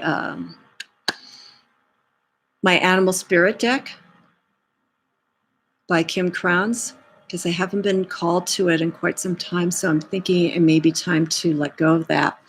And I was looking at the Wildwood Tarot because it's been coming up a little bit in some YouTube videos that I've come across, and the Witchcraft. But what's interesting is the Wildwood Tarot, even though it has the influence of nature and animals into it, the way that the cards are drawn and their energy reminds me a lot of the Witch's Wisdom. And so I'm thinking, well, maybe I'll keep this and I'll just work with the animal spirit deck. I don't know. But I've been reading and seeing so many good things about the Wildwood Tarot, and also has the astrological signs. So that's that kind of caught my eye as well. It's like that's not going to be a deal breaker for me. Not every deck has to have an astrological correspondence to it, but it does pique my interest. One of the things that I did here, and for anyone who's watching, and you have this deck, the Wildwood Tarot and the Witchcraft Tarot. The Witchcraft is Rider-Waite-Smith, and I believe the Wildwood Tarot is it's renamed. They have the suits named differently.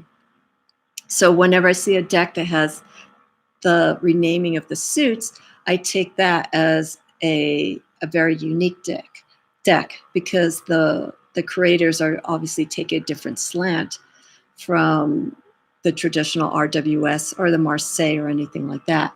And that's why I'm loving some of the decks that I have, because I'm moving more towards non-system. I know I feel comfortable with Rider-Waite-Smith. And after a while, I feel like, okay, yeah, this is Six of Cups, this is this and that with the Rider-Waite-Smith. But here, Six of Water, we're focusing on the element, but visually we're getting a different interpretation and the energy and the meaning of it. And so this expands my knowledge when I look into decks like that. And the Tarot of the Holy Light, perfect example. It takes a different perspective of astrology, going back historically with astrology and its meaning and alchemically. So I love decks like that. Dreams of Gaia, the same thing, non-system deck. It works with the elements visually. It's different, and you read more into the images and the energy that's being emitted from that deck, and you give your own interpretations. I feel the non-system decks are perfect because it works on your intuition.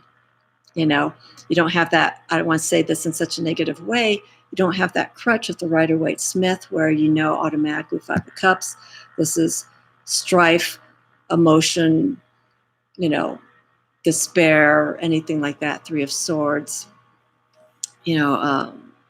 conflict of the heart and mind, challenges of that nature. When you get a different interpretation in these decks, you grow more in that way. So anyhow, the Wildwood Tarot, I think, is something that I would consider. I was also looking at the the Lamina Tarot. Those images are intense, and I know there's some nudity in it, and that doesn't bother me. But with the yes, Spirit. So with the decks that I bring to work with, I don't have a big collection. I want to work with these decks with clients or when I do live readings. And I'm concerned that when it comes to nudity, some people will probably be a little, not offended, but they may be a little like, oh, wow, okay. I could always keep that deck for myself as well, but I always like to share the decks that I work with people and suit them with those kinds of energies with the deck. So I don't know. I'm kind of looking into that, but I did say no more decks for this year, and I'm sticking to it. But if I feel there's a transition and there's a strong calling, I'll entertain it and see if there is something that needs for me to look at specifically with a deck. Yeah, I can do that too. You are correct. And because I don't have a wide spectrum of decks, I don't want to say it may limit me, but if I feel like there's a deck that could work really well with one person, and if some of the imagery is questionable, thanks, Spirit. I'll just have to work with it. I'm not gonna edit a deck out because of what it has. I tend to work with decks that don't have people. I prefer that, or where there isn't a heavy emphasis on people. I think Papa Squirrel put up a post about, what was he saying?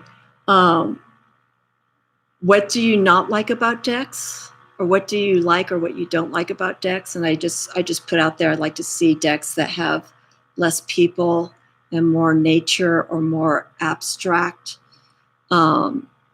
imagery on it, so that you can totally disconnect yourself from looking at that physical human image and focus more on the energy. That's how I find my decks. Everything's energy based, and that's how I move. And so the energy with a lot of the decks that I have here have no humans in it, except a few, like Witch's Wisdom. The Lamina Tarot is one deck that I just love because there's a lot of iconic imagery in it. It does infuse some astrology into it. There are depictions of humans in it, but the humans are seen as being very, they're modern, but they're thin. There's not a diversity of the humans that are being represented in the deck. So when that deck came out, quite a lot of people were upset with that because there wasn't a variety of it. But me personally, I didn't look at the humans. The energy in that deck was so strong. It's very tribal. It's very earthy. There's an energy with it that when I read, it reads really good for me. And I don't even look at the human. I look at the meaning and the energy that I get from it. And I think, and then some of the other decks I have, Forest of Enchantment, I'm looking this way because my decks are over here on my table. Forest of Enchantment deals with a storyline. And so that's another thing I like with decks, when there's a nice storyline. Witchcraft has it. The Wildwood Tarot has it. So does this. When you're creating a tarot deck, you have to have a storyline. There has to be, not has to be, but there needs to be a relationship going on between the different arcanums and the court cards. One deck that's different is just got it, Cosmo Visions. Cosmo Visions is a deck non-system. Some people say that you can read the RWS with it, but I don't think you can. I think you need to have some background of the tarot and understanding the elements. Because the Cosmo Visions, the suits are renamed, and even James R. Eads points out that the court cards they're elemental, but they don't relate to the minor arcana. He sees that deck as a separate entity. And I do agree with him on that. The minor arcana has its own meaning as well. The deck is sort of leaned or promoted as to do past life readings. The only thing that I see with the Cosmo Visions is the major arcana has more of an identity with past lives because of the naming and the way the images are depicted. We have there's past life, there's karma. I can't remember some of the other names that are in this deck. The names are all related to the time of exploring that realm of past lives, and that's something that's new to me. The minor arcana tells the story. I feel that's something that you can easily read into. They are renamed differently, while the court cards, I feel, are representative of the individual past lives. They have, I think they have the mentor, they have the composer. All these names are different. They are related to the elements, but when you look at the names and visual, they take you on a different journey. So the Cosmo Visions, I feel, is more of an advanced deck because of that, because of the way the images are being seen. If I was to do any past life readings, I would probably work with the major arcana of that deck and the court cards. And the minor arcana is the journey that you can take when doing a regular reading. I'm breaking it up. I'm breaking up that deck in a different way, which is fine. You know, I think that's wonderful when you get a deck and it has its own interpretation. You can use it in whatever way that you feel is best suited and how it connects to you. Let me catch up here. I'm so sorry.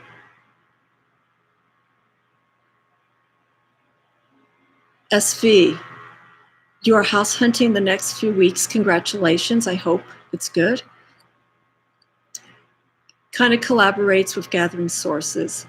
5 of water. There we go. Yeah, this is for the month of April. So let's see how things are going during that time. Again, this is emotionally, you're feeling what resonates with you the most, or what needs to be fulfilled within you. So when you're looking for a house, really make sure that it's something. Don't feel forced into getting into a place like that, because this is where you're going to live. Home is where the heart is. So you need to find that when you're looking for a place. Like this place, I looked at many homes, and when I found this one, home is where the heart is. I was just like, yeah, this is it. This is beautiful. It suits me. It's the right size, right energy, and that's how you should feel when you find a home. If it's temporary or long-term. Now, I know that's easier said than done. There are some circumstances where you need to find a place immediately for whatever reason. Do the best you can to find that it serves some sort of comfort level, not because it's important to have a roof over your head. But also be kind to yourself and make sure that where you're living is going to be safe in all different aspects. So yeah, just be mindful emotionally what you're looking for, and it'll connect to you. You'll feel it. You'll know it.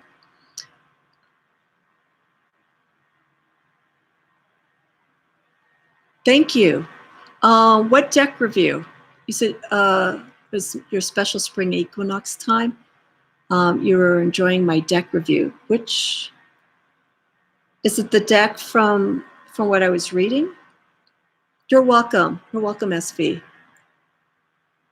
Can you tell me which deck, or was it the Cosmo Visions? Because I was talking about a few different decks. Do I have a lot of decks? No. I have working decks. I probably have 8 that I go through based on the person that I'm reading for and the energy that I'm getting from it. I think overall I probably have under 20. And these are these are decks that I've been given to do reviews from, and some that I've kept, and some that I've gifted to people. But I keep it very, very minimum. To a minimal. I think I feel overwhelmed with all these decks because I feel like I have to use them, and so I want to just stick with decks that, again, like I was saying to Julianne Victoria, I want to work with decks or embrace decks that I know that I will work with. And I know, like I was saying, the Animal Spirit Tarot, I'm, or the Oracle deck, I'm kind of, it's sitting right there. I pulled it out, and I'll wait a little bit and see if it comes out to me. I mentioned earlier we're in spring, so now I'm starting to feel a calling for animal and nature decks. So let me see if this deck comes out for me. But I haven't pulled it out probably since summer. So we'll see. We'll see if it speaks to me. Let me see here. Julianne Victoria. It's very archetypal.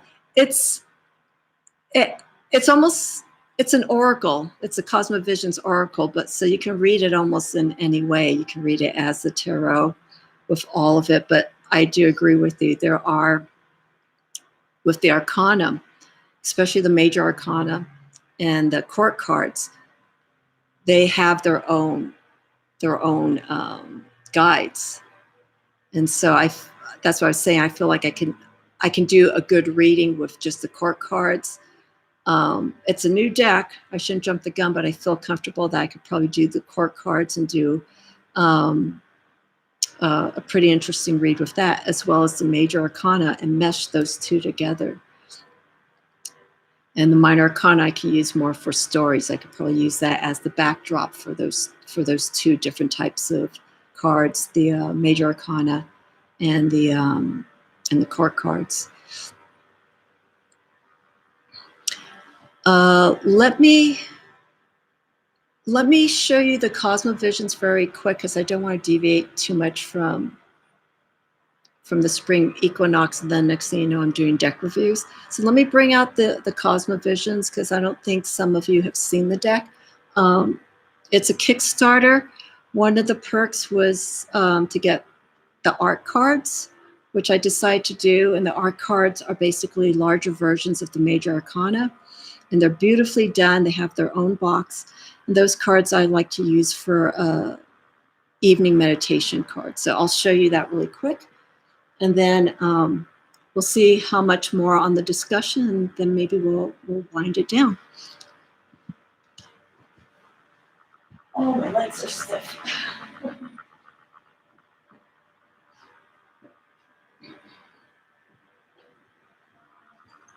Hi, baby. Do you want to make an appearance? Say hi. Okay. So if everyone's wondering who Spirit is, this is Spirit. He's gonna bolt out in a minute. Want to say hi, Spirit? He's like, wow, look at that. So this is my familiar. We're almost celebrating 1 year that we crossed paths. So his 1 year is going to be May 31st. It's when he came to me, and then April 1st, he stuck around. Okay, I'll let you go. Thanks, Julianne. All righty. So here is the Cosmo Visions. I'm going to show this really quick. This is the box that came with it. And actually, this is the card that I pulled. I think I posted this on Instagram. I don't know. Baby, I know. This is... You can see here. Yeah, I just got to pull back. This is representative of the sun. And this is card 19. And I'll just show really quickly. I can't remember the names. I think this is life paths. This is the World. This is the Major Arcana. I got the fancy box. No, when I saw this for the perks, I knew automatically I needed to have this because you got it as well. You get the stand, and this is perfect because I could just put the cards right on the bedstand and just have it there to look at. And this is 20. This is supposed to be Judgment. I can't remember the name of this card. Sorry. So this is what I'm saying. This is supposed to be Judgment. Now, if you showed this to someone who knows only the Rider-Waite-Smith, they don't see Judgment in this card. You know, this is, in a way, this is a form of release, letting go, moving onward. It shows the progression of the journey during one's past lives. But in relation to the RWS, no one would see this as the sun. Here, this is like the transition, you know, going from one realm into the next. It's very different. So yeah, this is a deck that I'm slowly working with. Here's the back of the box. And then I'll just show you one card. And I think I'll wrap it up here. Oh, you get a coin. This coin's beautiful. Lotuses are very prominent in the packaging of this deck. So this is the little white book. I didn't get the big book of it. Oh, I'm sorry. It's not past lives. It's infinite paths. Close enough. And I'm sorry, the lighting's really bad, but the coloring here it's very kinetic. This deck has a lot of movement. And like I mentioned, Dreams of Gaia, it has a cosmic high vibrational energy. So I like those decks that have those vibrancy of energy and colors. The coin, sorry, I tried cleaning my nails, so I'm sorry if you see my hand's a little dirty because of me working with the incense. This is the coin that you get. And there's a geomancy coin set that you could get if you got the higher tier. That's the back. And then this is the front. And it shows a scene. I think this is from the extra card that's included in the deck. It's a commemorative coin. It has Cosmo Visions. I can't see the rest of it. I think it says a limited edition release. So I use this, more or less this part, and I just put it on. I put it on the stand, like so. And it's perfect. I don't like too much fluffy stuff like T-shirts. You also get stickers with this. I didn't want too much. I didn't want to get into the cards or into the coin set and so on and so forth. I just want the deck because I'm new to James R. Eads' works. I want to get familiar and not to get all these other decks. I didn't want to get the Prisma Visions because that I believe has the Rider-Waite-Smith system to it. Thank you, SV. Yeah, these cards are really impressive. This is my first deck from James R. Eads, let alone his Visions collections. So this was nice, and there was a lot of excitement about this.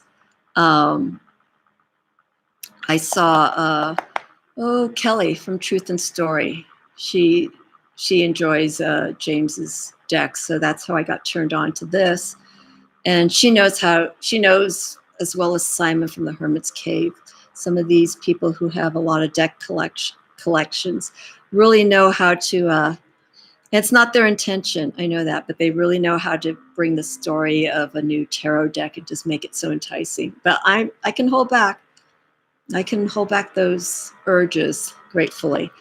But yeah, Kelly from Truth and Story got me convinced to get this deck.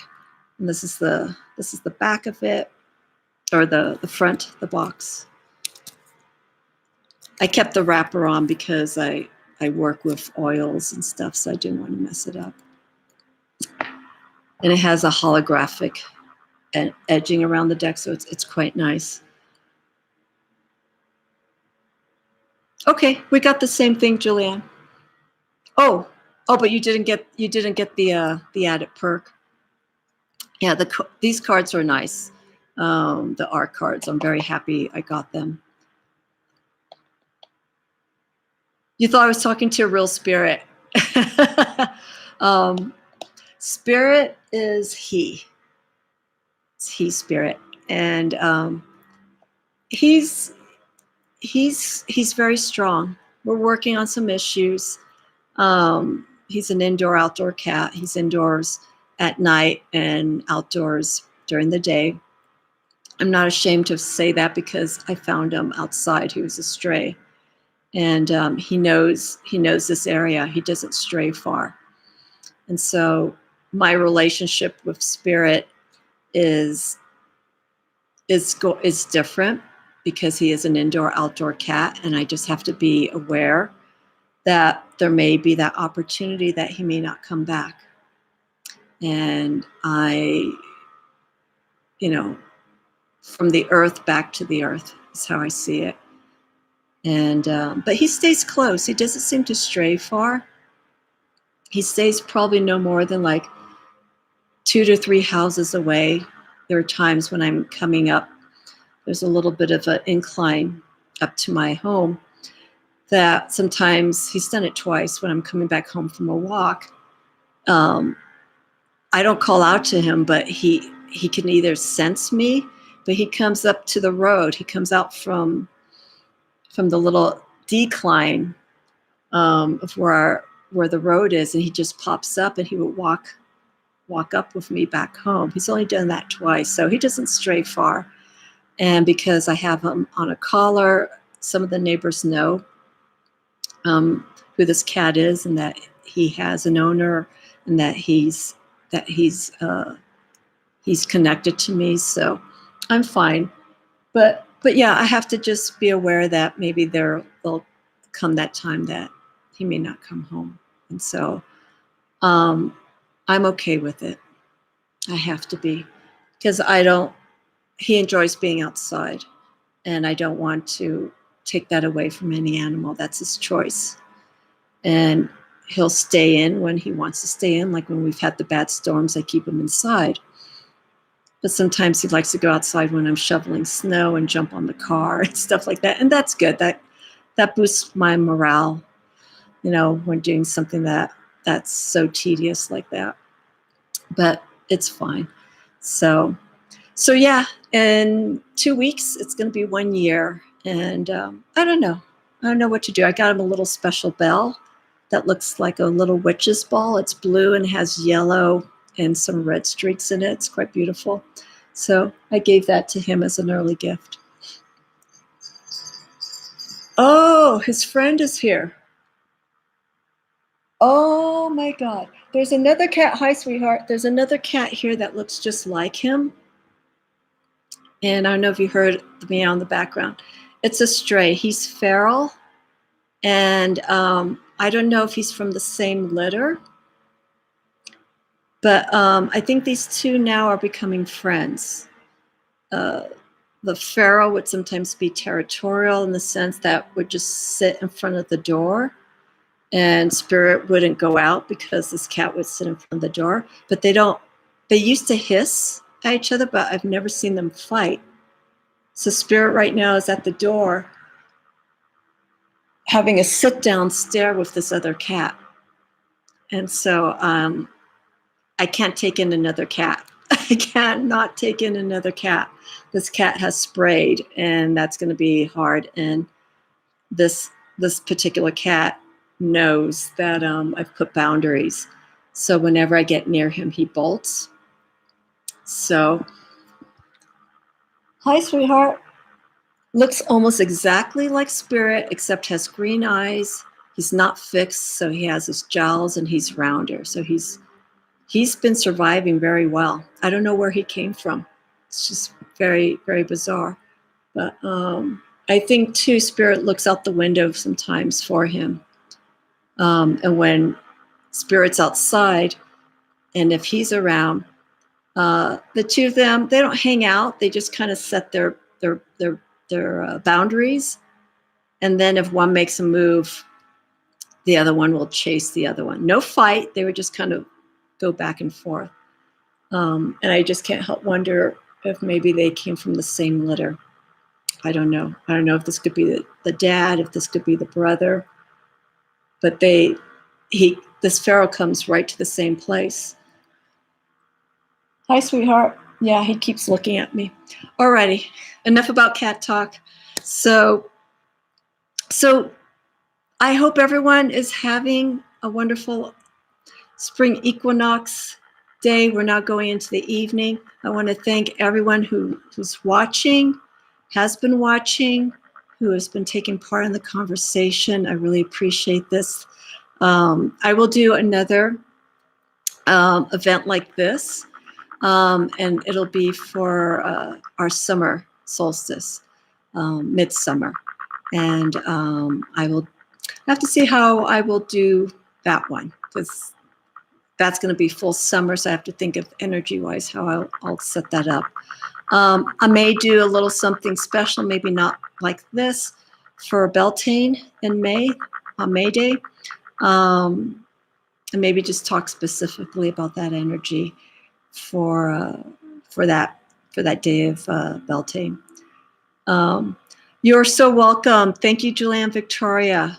Thank you so much. Give a hug to Mini Me. You have a beautiful night. I know we're going to be in touch soon, so I'll keep you updated on what we've been talking about. SV, thank you again. Thank you so much for chatting and just partaking in the conversation. I like meeting new faces and having people come back and take part in the conversation. And thank you again for indulging with me with the Ostara celebration and reckoning, and pull a card tonight if you can. Just do one card of meditation and to focus on that. I think it's really important to have a spiritual closing and beginning at the end of your day. You could do that with meditation, but try and pull a card, especially during this time of the year, and see what leads you for the next day or so. And then, of course, I have the readings here. So if everyone remembered, we have initiation, 3 of water, 5 of air for the month of April. Community, resources, protection, keeping the energy calm, but getting these energies moving. For the month of April. May, working with the energies, but using these energies wisely. Be mindful of how you're using your resources. What resources are important emotionally? May seems to be a month emotionally to take care and bring in what is needed to create a good balance, a good foundation. Gemini, we have rebirth and consciousness. 10 of water, strength. We are coming out of a time of where we've done emotionally healed. We're seeing the beginnings of something new experiences, new feelings, and also connecting with ourselves. We're rising at a new level of awareness in the month of June for Gemini. Strength. We're finding that inner strength to move us into the next phase of the season and how we're feeling and how we're going to approach things. And that's for Gemini, the month of June. So that's the recap for the reading that I did earlier. Feel free to play back if you like. I'm not going to edit this. I don't edit live videos. It's just way too long. Just feel free to scroll. And any comments, feel free to leave them below. All the information to reach me is in the description. I'm doing live readings now probably once a week, which I've been enjoying. And I don't know when I'll be doing my next one for this week, but I will post it. I usually post it the same day that I'm going to do readings. I have Instagram, all that stuff. I am available to do readings. I am happy to do readings. It's something that really fulfills me, and I like to be of guidance to people who are looking for guidance in their life in many different ways. I have my website. You can look at all that. Okay, that's the plug-in. For me, happy Ostara. Blessings over the spring equinox weekend. And I wish you well. Good night, everyone. And again, thank you for the support. Have a beautiful night, everyone.